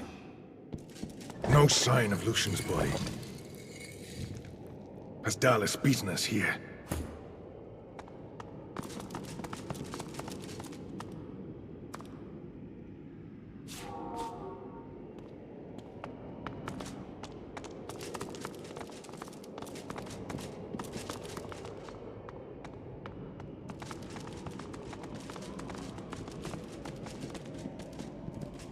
The Blessed Altar seems to want to be touched.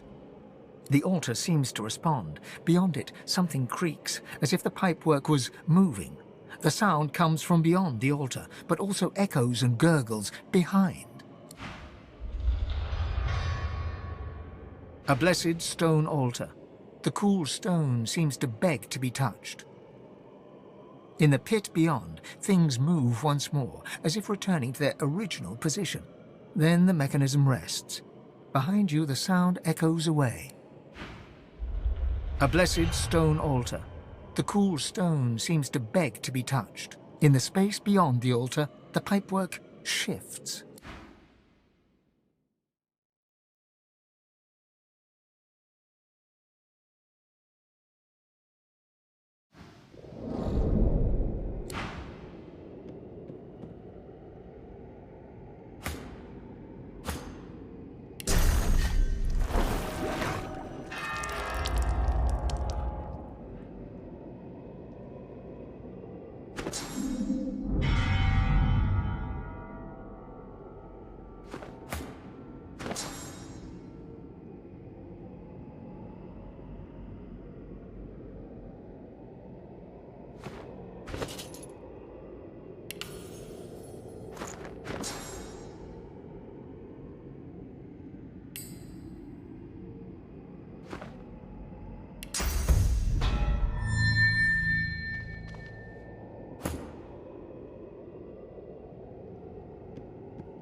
A blessed stone altar.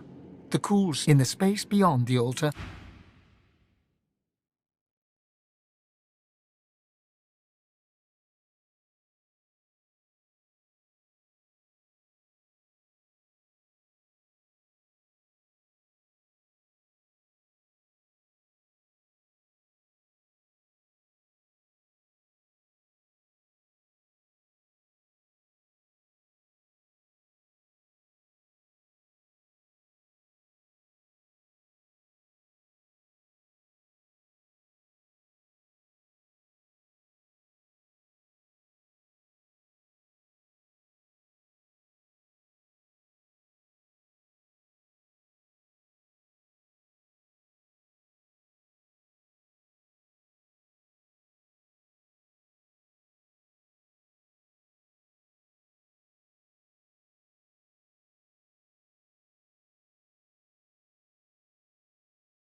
The altar seems to respond. Beyond it, something creaks, as if the pipework was moving. The sound comes from beyond the altar, but also echoes and gurgles behind.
Venture no farther.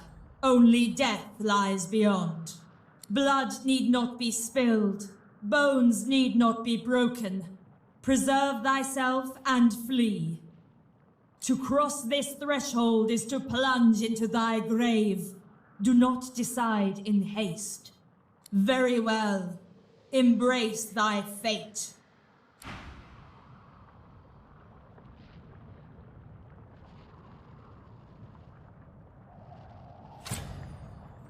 Green, eh? Charming.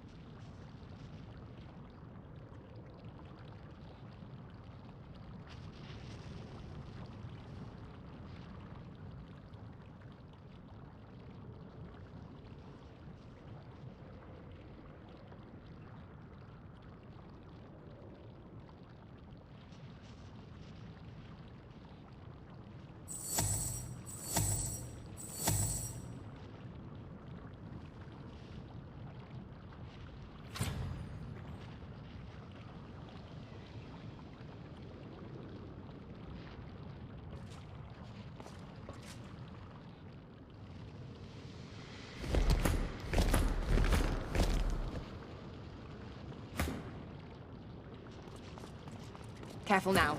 That's a trap.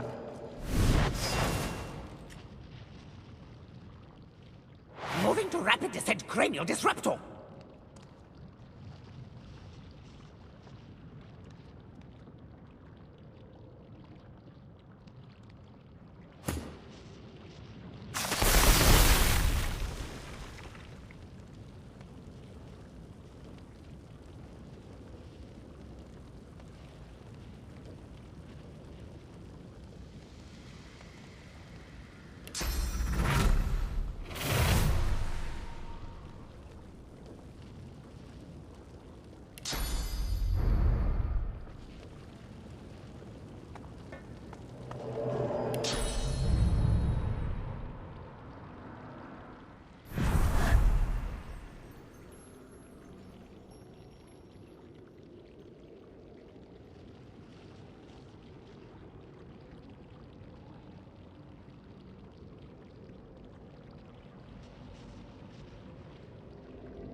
That lever did something. I could feel it.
Moving to Notch's atmosphere enabler.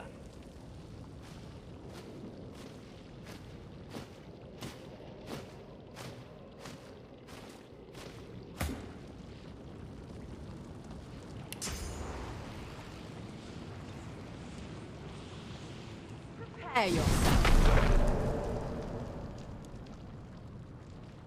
It feels like that lever did something.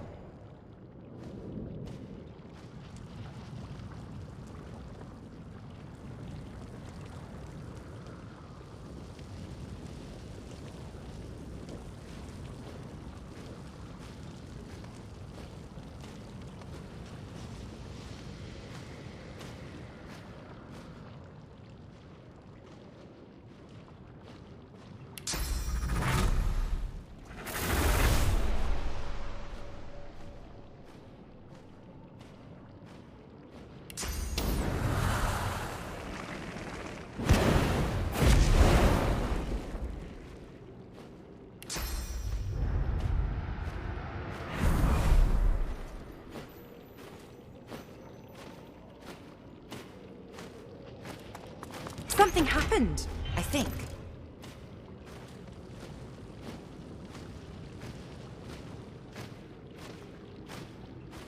Moving to reinforcement deployer.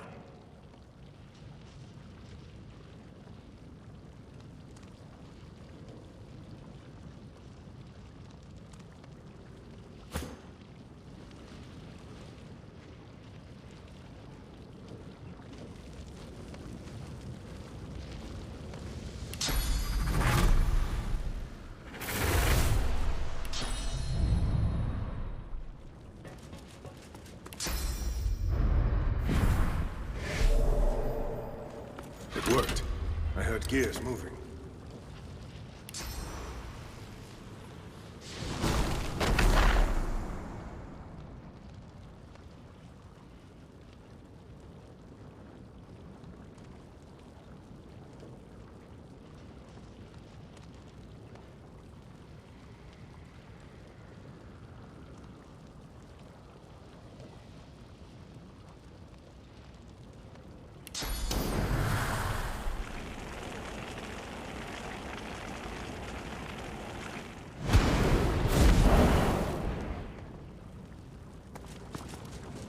Something's happening. That must have been the last leaper.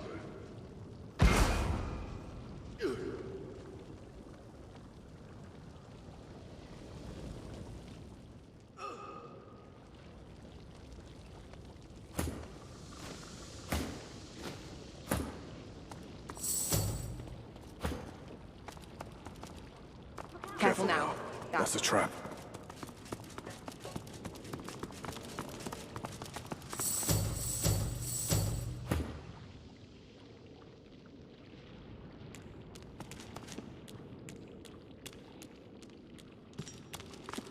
Look out! I see a trap nearby.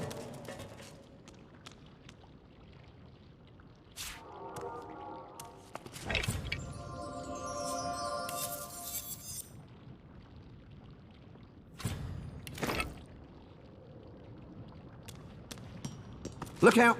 I see a trap nearby.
Must be getting closer to Lucien's crypt.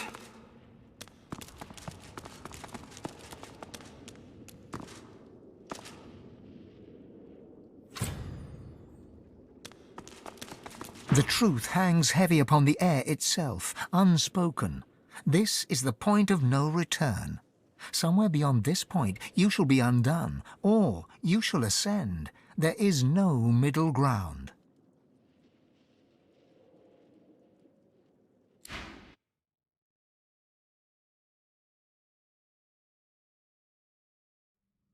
What's that, Quercus? Do you have something?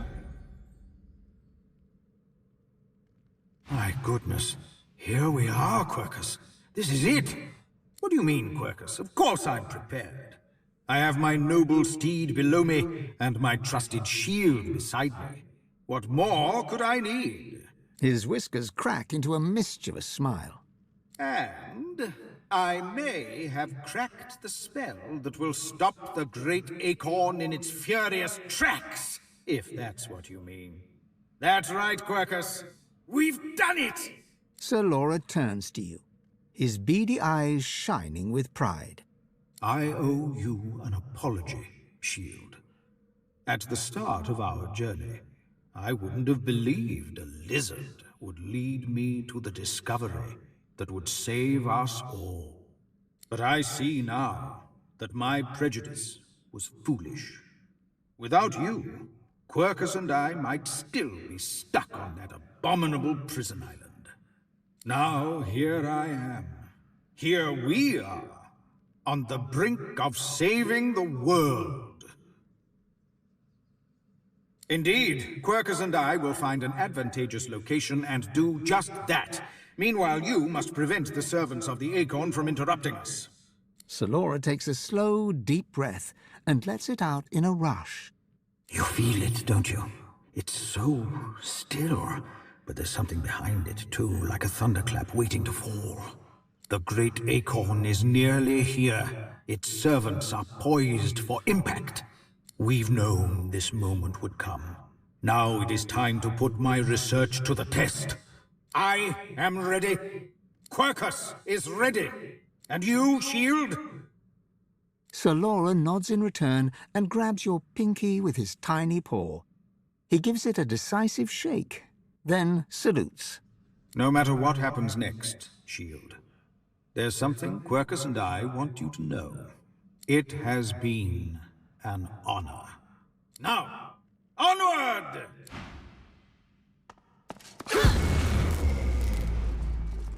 You come here often.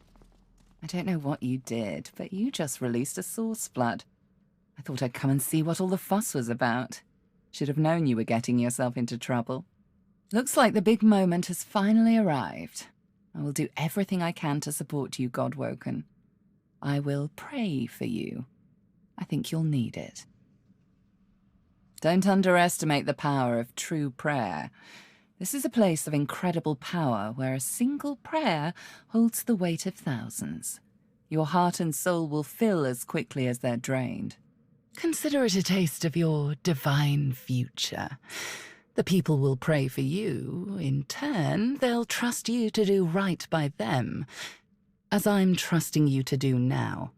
Of course, it's up to you whether or not to listen. I know how I'd respond, but you do you. Malady wearily chuckles to herself, then bows her head in a show of unexpected but sincere reverence. Looks like my investment's paid off after all. I need worship only one divine, and I believe she stands before me now. You've shown me kindness in the face of my sins. My worship is the least I can offer. I've always preferred to be the one reaping the attention. But you've turned the tables. I suppose it's only right, seeing as how a new divinity may stand before me. Now go. Rivellon needs a new divine.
Godwoken.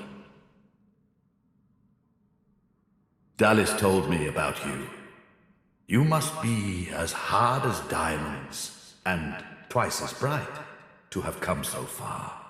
Your divine welcomes you. The divine you thought dead lords over the chamber from a granite throne. He moves to speak, but it's Riedeman's voice that next pierces the air. What a twist.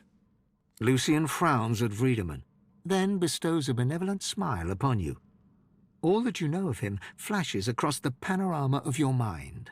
I underestimated you, Godwoken. You have proven to be a formidable foe. You have my respect. Respect? Indeed. Lucian's gaze rests upon you and goes through you. He takes your measure entirely. Lucian, we should tell the Godwoken the truth. Yes, I agree. It is time we dropped our masks. Dallis nods, then reaches for the sides of her head. Where there was one face, suddenly there are four. She takes off the mask of the shapeshifter. A skull is revealed, bejeweled and ancient as the void. I am eternal. Aren't they just full of surprises?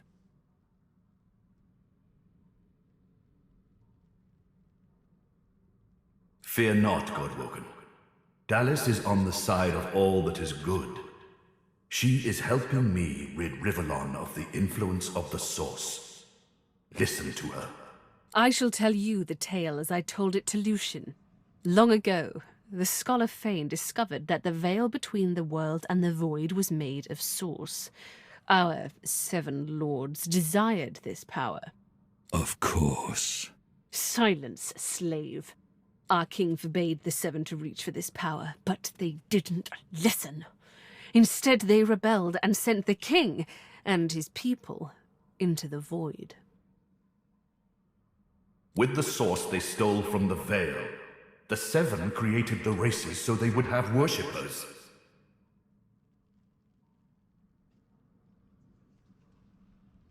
Really? I'm shocked.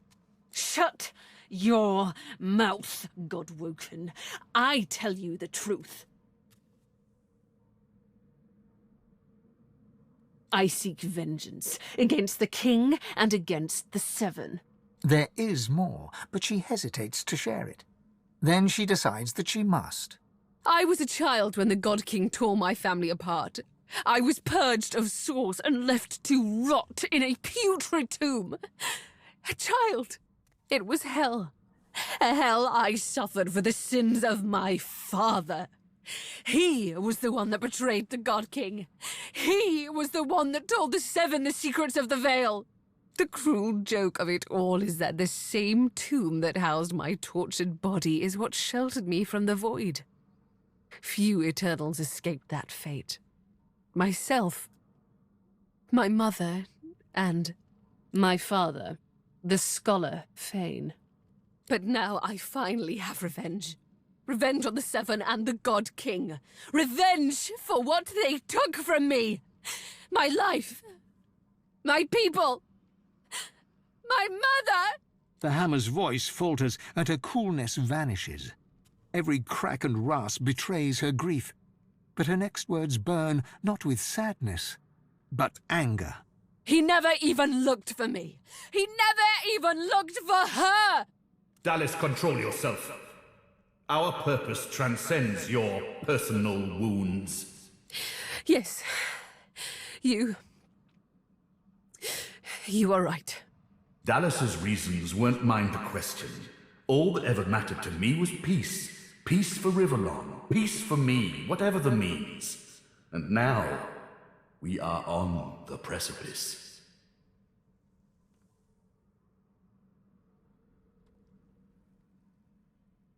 While Dallis sought the Aetheran, I started draining the gods of their source. Slurp, slurp, slurp. One more word from you, and I shall use the leash. I had to hide from the gods. So I had the walls of this crypt equipped with tenebrium and protections put in place. It worked. Everyone, even the gods, thought me dead. As divine, I was created, empowered to stop the void. I was the avatar of the 7, their strength and their weakness. My bond to them allowed me to drain them of their source.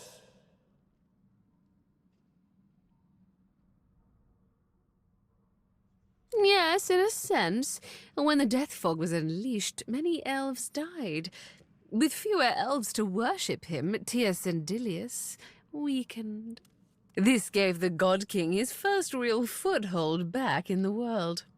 To strengthen himself, he sent his Voidwoken, the remnants of my people, to hunt down the sorcerers seeking to reclaim their source. The Voidwoken. Disgusting things. They ravaged the land they touched and infected the air they breathed. They were also an incredible stroke of luck. You see, blaming the sorcerers for Voidwoken made them easier to capture. The Aeterran now contains almost all of the source the Seven stole.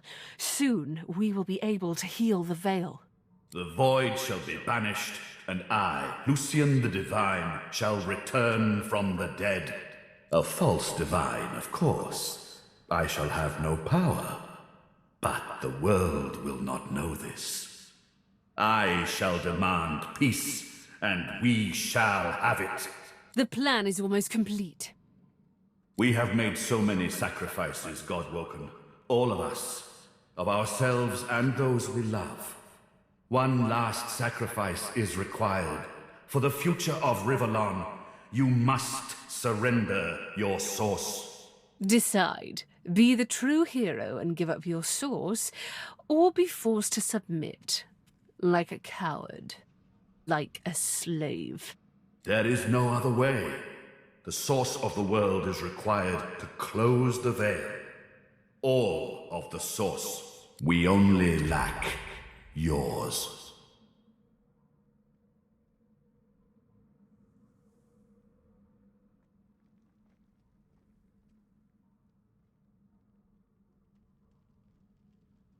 Maggot, I am no slave. I am Brachus Rex. I am the Source King. With a flick of her wrist, Dallis sends a jolt through Brachus's body. He writhes in pain. Don't worry, he's well under control. He's made a fine servant. Isn't that right, ingrate? I used him to find the Aeterran. When we're done, I'll release him from his duty and free him from his pain. Until then... Dallis punctuates her statement with another wrist flip. Brachus shudders, but his lips remain curled in a self-satisfied grimace.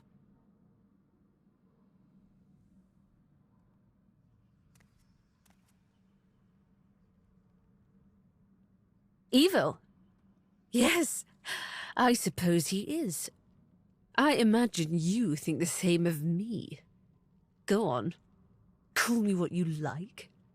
I'm not afraid of being the villain to your supposed hero.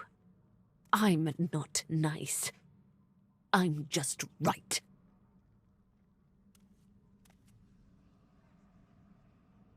As I say, one last sacrifice is required. Yours.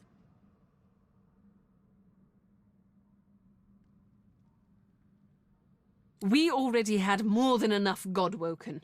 Another sacrifice I was forced to make. Those beautiful people. I was as kind as I could be. I promise you that. Good. You understand. The world shall not know this. I shall return from the grave, a divine without power, yet all who desire power shall fear me. I shall carry the secret of my lack of divinity. Peace shall reign. Then let us proceed. Show some responsibility. Surrender your source. You'll be a hero. Everyone will know of the sacrifice you'll make. Your name will be synonymous with the survival of Rivellon. The voice of the God King howls to you from beyond the veil. You surrender to no one. I am your god. I am your king. Betray me, and I shall shatter your soul. Deny me, and you shall freeze eternal in the bitter void. You are sworn to me. Fulfill your oath. Kill them.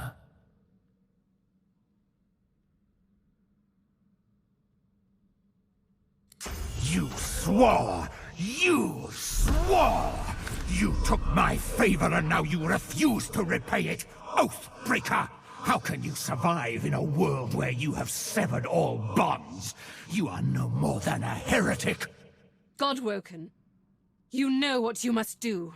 We must heal the Veil. We must banish the Void forever. We must give up your source. Godwoken, surrender your source. Surrender your soul. Don't let them do this to us.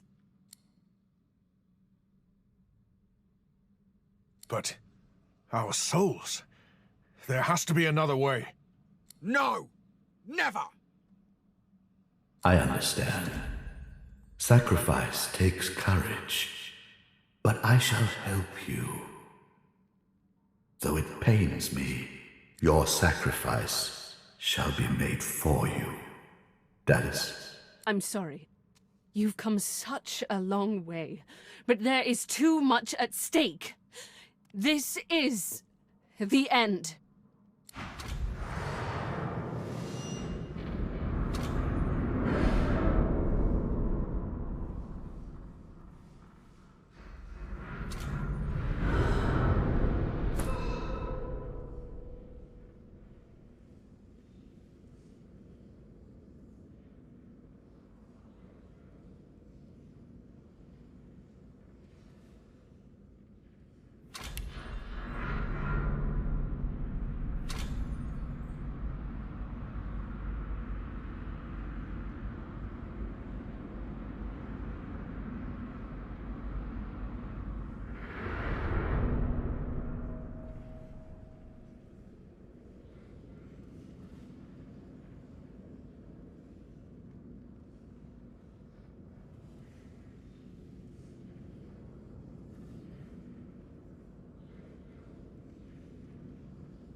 Are you feeling poorly, Dallas? Good. You shall not seal the veil. And now it is time. I call on the God King. Come, claim what is yours. How? What? You are unleashed! Wiedemann cackles in delight at this turn of events. His unbridled glee slithers into your veins and throttles your heart. You left the leashing wand next to me, you stupid maggot.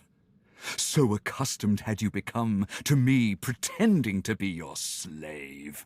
Kill him! Do shut up, you tedious buffoon. And don't look so surprised, as if I would allow that bone-bag Dallas to enslave me. Me? You should have listened to Tarquin, you worm-ridden wench. Nobody enslaves Brachus Rex. I am Brachus Rex. I am the Source King. This is not the time for talk. Kill him, now!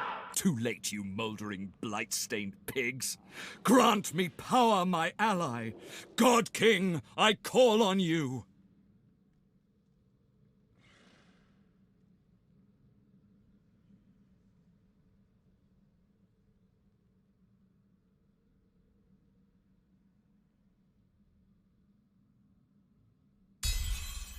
You dare interrupt, Brachus Rex?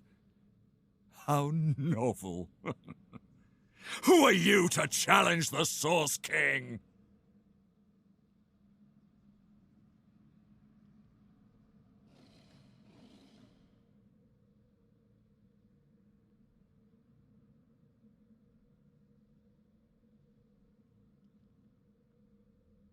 Ha! You are the fetid dirt on my boot. You are nothing at all. I am the Source King. I shall rule.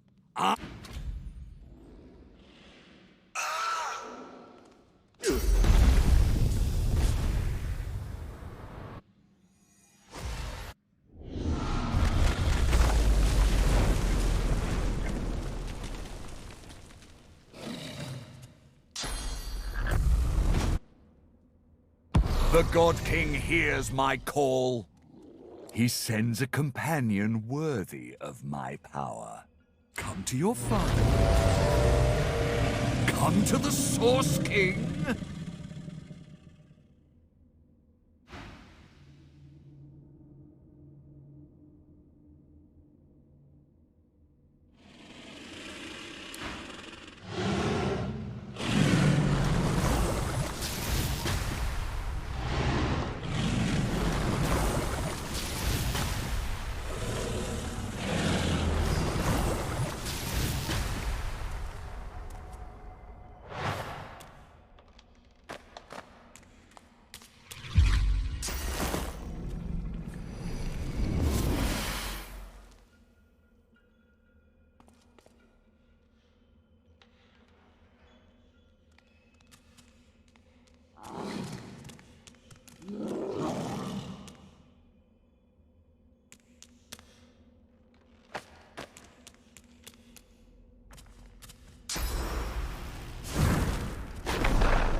The destination pyramid doesn't answer the call.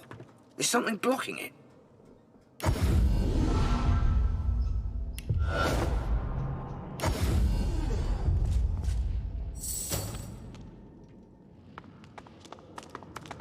The truth hangs heavy upon the air itself, unspoken. This is the point of no return.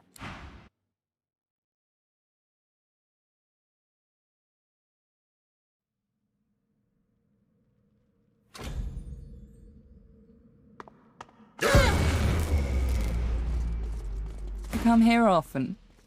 Looks like the big moment has finally arrived. I will do everything I can to don't underestimate the power. Consider it a of course. Malady. Looks like I need work. You've shown... I've always... Now go. River...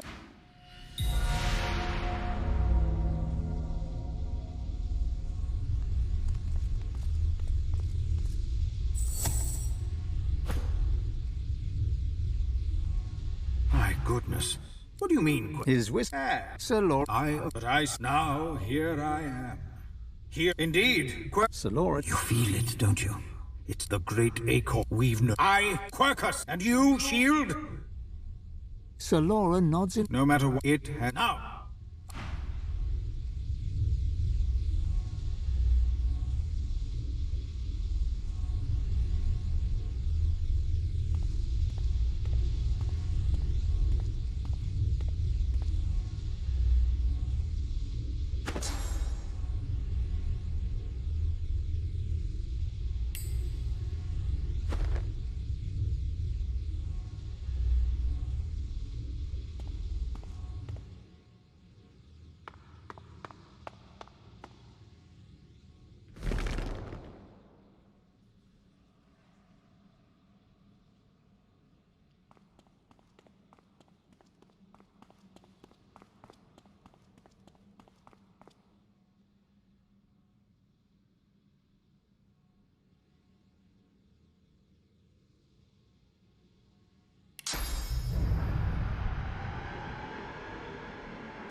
God woken. Dallas told me about you. You must be as hard as diamonds, and twice as your divine. The divine. What a... Lucian. I underestimate. Respect? Lucian's. Lucian. Yes. Dallas. A scar. I am. Aren't they just full of surprises? That will not do. The Eteran is the salvation of Rivellon. It contains almost all the source that was ripped from the veil. Except yours. The plan is almost complete. We have made so many sacrifices, Godwoken. All of us. Of ourselves and those we... Decide. Be... There is no... We only lack yours. Maggot. I am I am Bracchus. With a flick of her wrist. Don't worry. Dallas punctuates her statement with another wrist flip. Bracchus shudders, but his lips remain curled in a self-satisfied grimace. Call me what you like. After all, neither of us have shied from playing the villain, have we? I'm not nice. I'm just right. Then let us proceed. Show some responsibility. Surrender your source. You'll be a hero.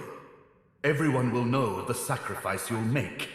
Your name will be synonymous with the survival of Rivellon. The voice of the God King howls to you from beyond the veil. You surrender. You are sworn. You... Godwoken. You know what you must do. We must heal... Godwoken. Don't let them do this to us. But our souls... No. Never. I understand. Sacrifice takes courage. But your sacrifice shall be made for you, Dallas. I'm sorry. You've come such a long way.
Are you feeling poorly, Dallas?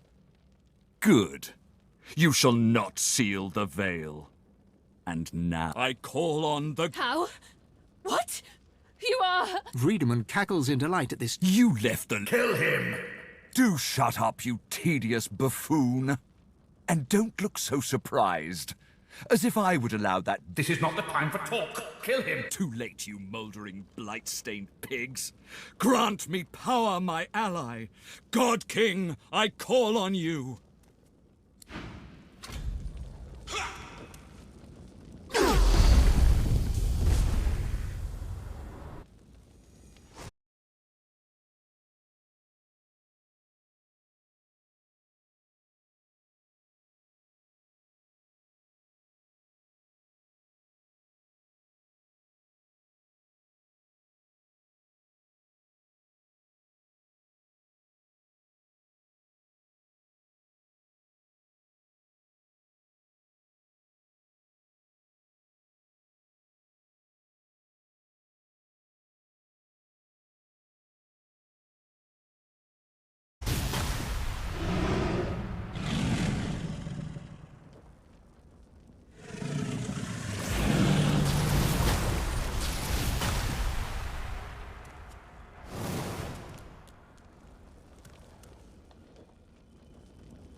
Lucian struggles to rise, but the weight of his own pain leaves him to gravity's mercy. My time is done. But your source burns so bright I'm all but blinded by it. Be wise and true. Godwoken. I am no hero, but wisdom and truth. These are values I always believed in. Dallis groans in pain. I have failed.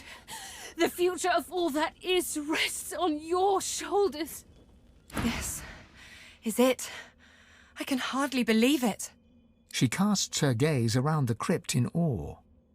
After everything we've been through, after everything we've seen, here we are. Here I am. And now that I see godhood before me, I know what I have to do. Chief, you need to ascend. There's no one I would trust with this responsibility but you. I know you'll do what needs to be done, what ought to be done. And I know you'll do it with style.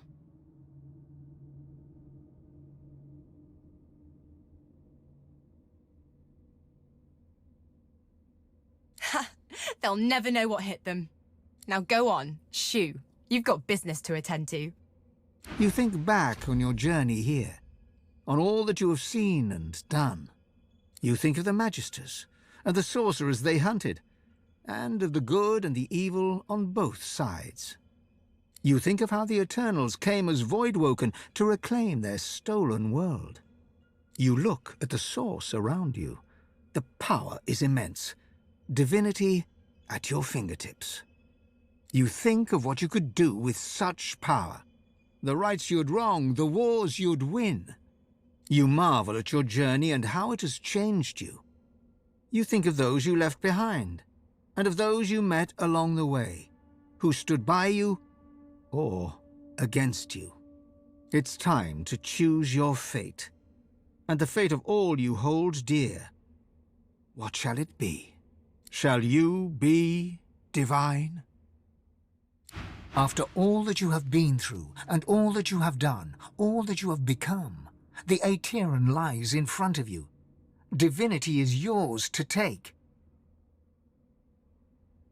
Or to sacrifice.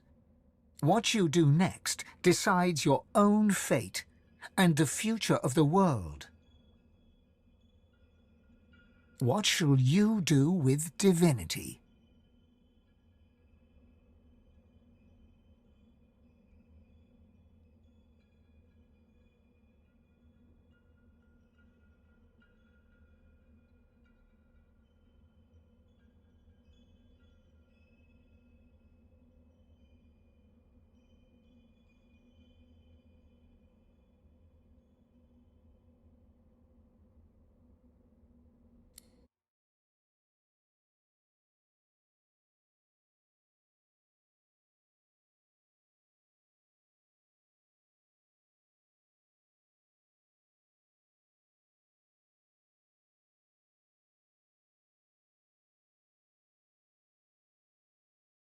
And so it ended. A tale that began with my own ill-fated attempt to rid the world of the Godwoken.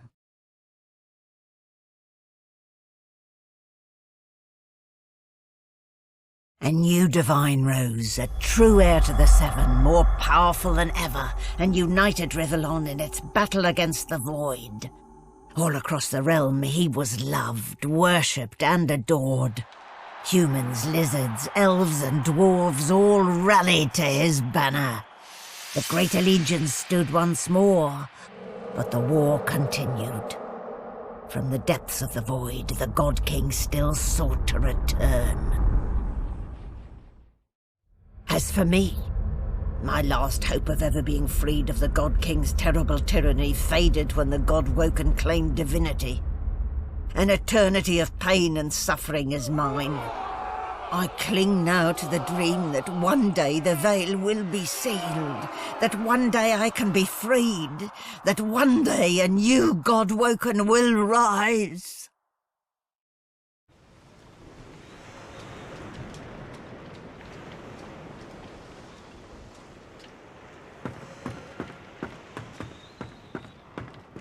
Well, well, look what the cat dragged in. A god, no less, and me in no state to shake hands. Divinity suits you, though I know of one it might have suited even better. Malady stands tall and proud, sunlight sparkling off her mask. From here she looks almost angelic. Well, here we are again. You, me, and the ship I've saved from ruin for your personal benefit. I'd say you owe me, but why state the obvious? Get an eyeful, Your Holiness. I expect it's the last we'll see of each other for some time. She turns to you, arms crossed, and grins. Look at you. Magnificent.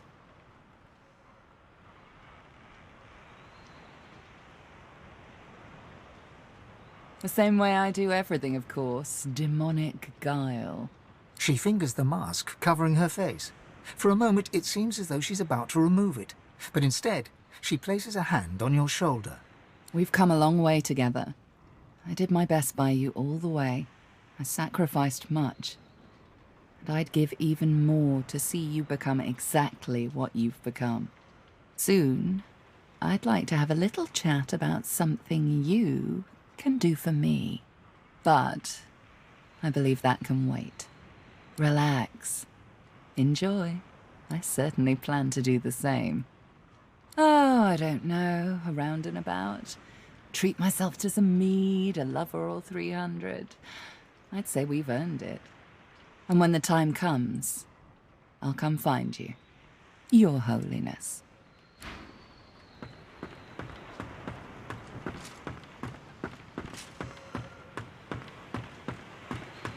You escaped an abominable prison and confronted the king of all gods, only in turn to confront divinity itself.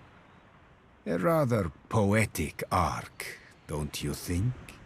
Not that your story is finished, of course. Your divinity shines upon all who walk Rivellon. And there will be those that escape to the shadows. You must be ready to face them, whenever they might emerge. Until we meet again.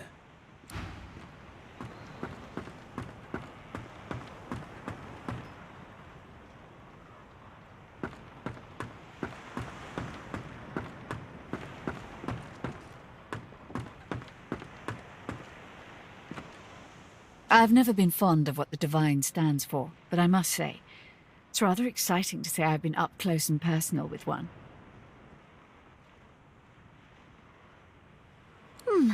Who knows? A nice cottage someplace quiet for Mahalia and I. A roaring fire and a feather bed. Maybe. Maybe. But a girl needs some fun, doesn't she?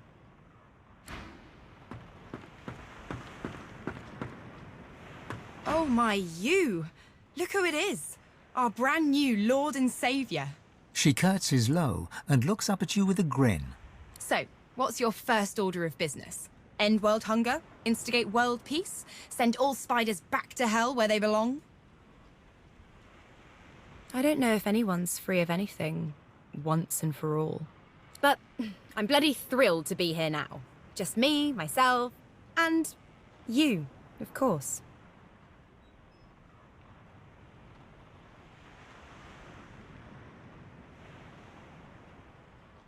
Can it? Sometimes I think this realm of ours is cursed. You look alive, oh divine one. I'll bet this place keeps you on your toes. Big job. I'd offer to help, but I've got some business of my own to attend to. Get loot, play loot, get glad. So, Chief, I guess this is it, right? Aw, where's the fun in that? As she turns from you, the whites of her eyes darken, the veins in her face go grey, and a wicked smile curls her mouth. Suddenly it's gone again. She winks, and you're left wondering whether you saw anything at all. See you around.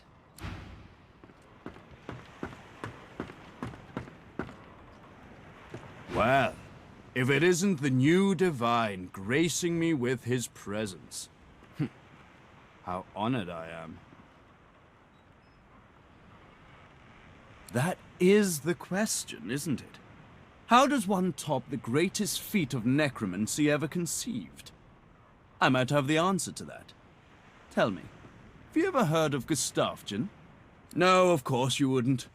It's a written language, unreadable to most, but myself, naturally.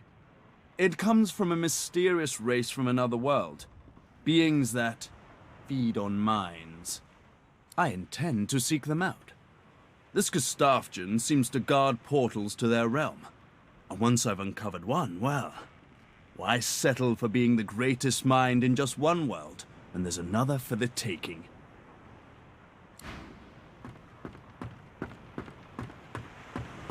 Well, well, Quercus. Look who finally graced us with their presence. I suppose some thanks are in order.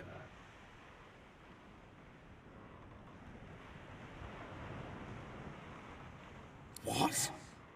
No, you should be thanking me. I just saved the world from the Great Acorn.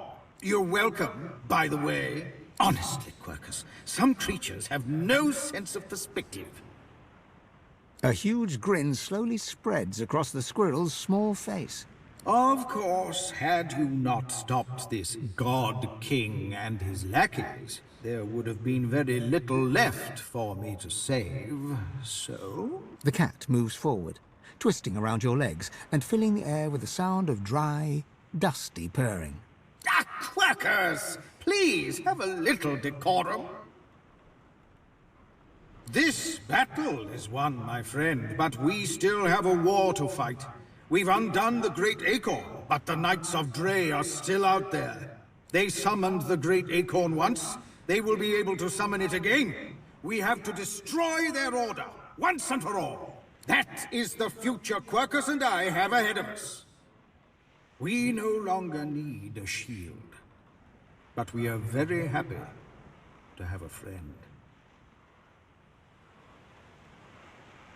The honor is all mine. I pray we will not need to call on you, but I am grateful for the offer. I never thought I would be proud to have befriended a giant. But there is no one Ow! Quercus! There is no one that we would rather have walked this world with. I do not know what comes next for you, but you will always have a friend in the forest. Come, Quercus, we must... Oh, I think you have something in your eye, my friend. The cat curls up and snuggles into his squirrel friend, who quietly sits and sniffs on the deck. Amazing I'm still here. That we're still here. That Lucian... Well, that relationship always was complicated, wasn't it? You're so much like him.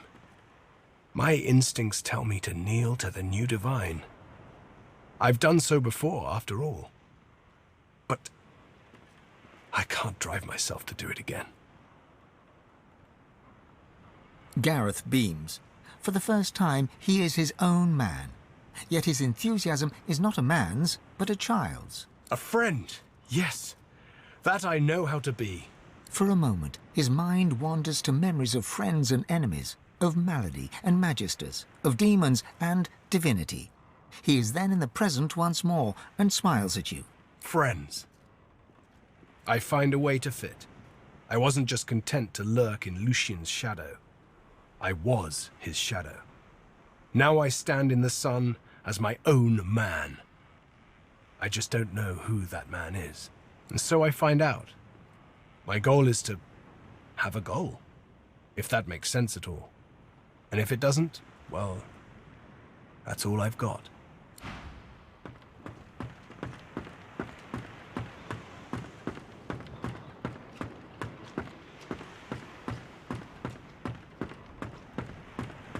It gives me almost as much pleasure to speak to you as it does to be whole again. I will always be an ally to those that carry source, to those whose blood is of the heroes of old, and so, as always, I am at the ready.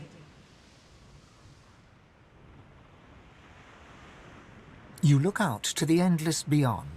The sun's light plays upon the waves, just as it always did. The sails flutter in the wind, just as they always will. And yet, something is different. You are different. And with a start, you realize where you must go next. You speak the command to the Lady Vengeance, and another chapter begins. War raged on.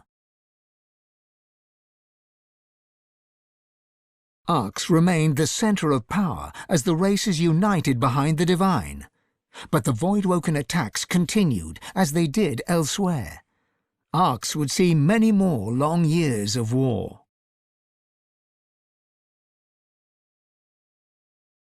The ancient empire of lizards became one of the pillars of the new Divine Alliance. The houses of war and of shadows were particularly useful in the fight against the God King. The empire used the war to expand its territory. Justinia returned to her throne. Under her rule, the Dwarven kingdom fought for the Divine, and her loyalty was unquestionable. Many fine and courageous dwarves did their people great honor, in battle and in death.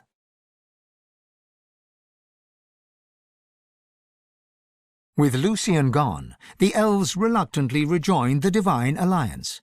Their place in the war on the Void would entirely depend on the integrity of the new Divine.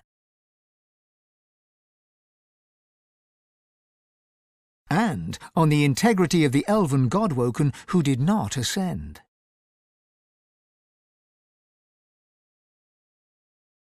And here and there, across the world, what was left of the Black Ring fought on. The island of Fort Joy remained a sorcerer's paradise, a place of exile for those whose sorcery threatened to bring in the Void. For their well-being, its residents depended entirely on the benevolence of the new Divine. Reaper's Coast struggled on. The farms and the fisheries fought to feed the people against the Voidwoken blight.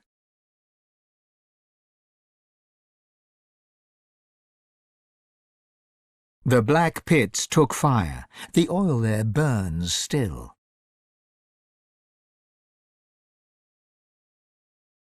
Driftwood teetered on the edge of starvation until the night the Voidwoken came from the sea. All were killed. This did, however, put an end to the famine. The nameless isle had vanished. Although only open water remained, by instinct ships would steer clear. None of the captains could articulate why. Sir Gareth thanked the surviving Seekers for their service and gave them their freedom. Disillusioned with ongoing war, he set out alone to find a new purpose. He would never stop seeking. Young Han grew up a warrior and became one of the Alliance's greatest generals. But even he could not win the war. Almira and Mihaili settled in an abandoned homestead. The locals liked and respected Almira. She never wanted for help, and deals always fell to her favor. Outsiders were often suspicious, but no local would speak against her. With a new Divine at the helm, Malady had a powerful ally, but she was in no hurry to call in her favor. After all, it might be the last thing she ever did. Having performed the greatest act of necromancy in history, Tarquin found the new world unchallenging. He became obsessed with rumors of another plane of existence. One day he vanished and was never seen again.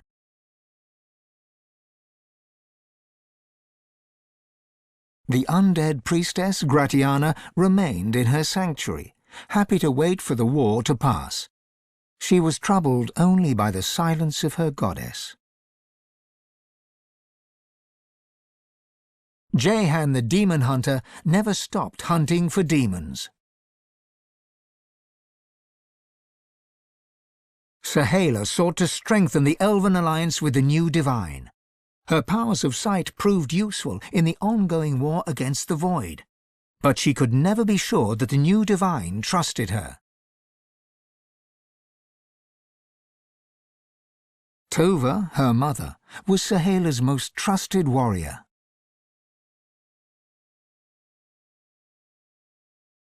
Lohse returned to her music and enjoyed a storied career as the Divine's premier musician.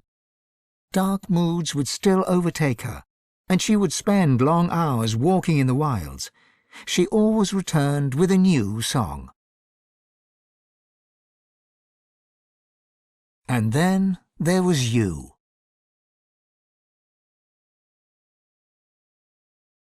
For how much of this do you take credit, or blame?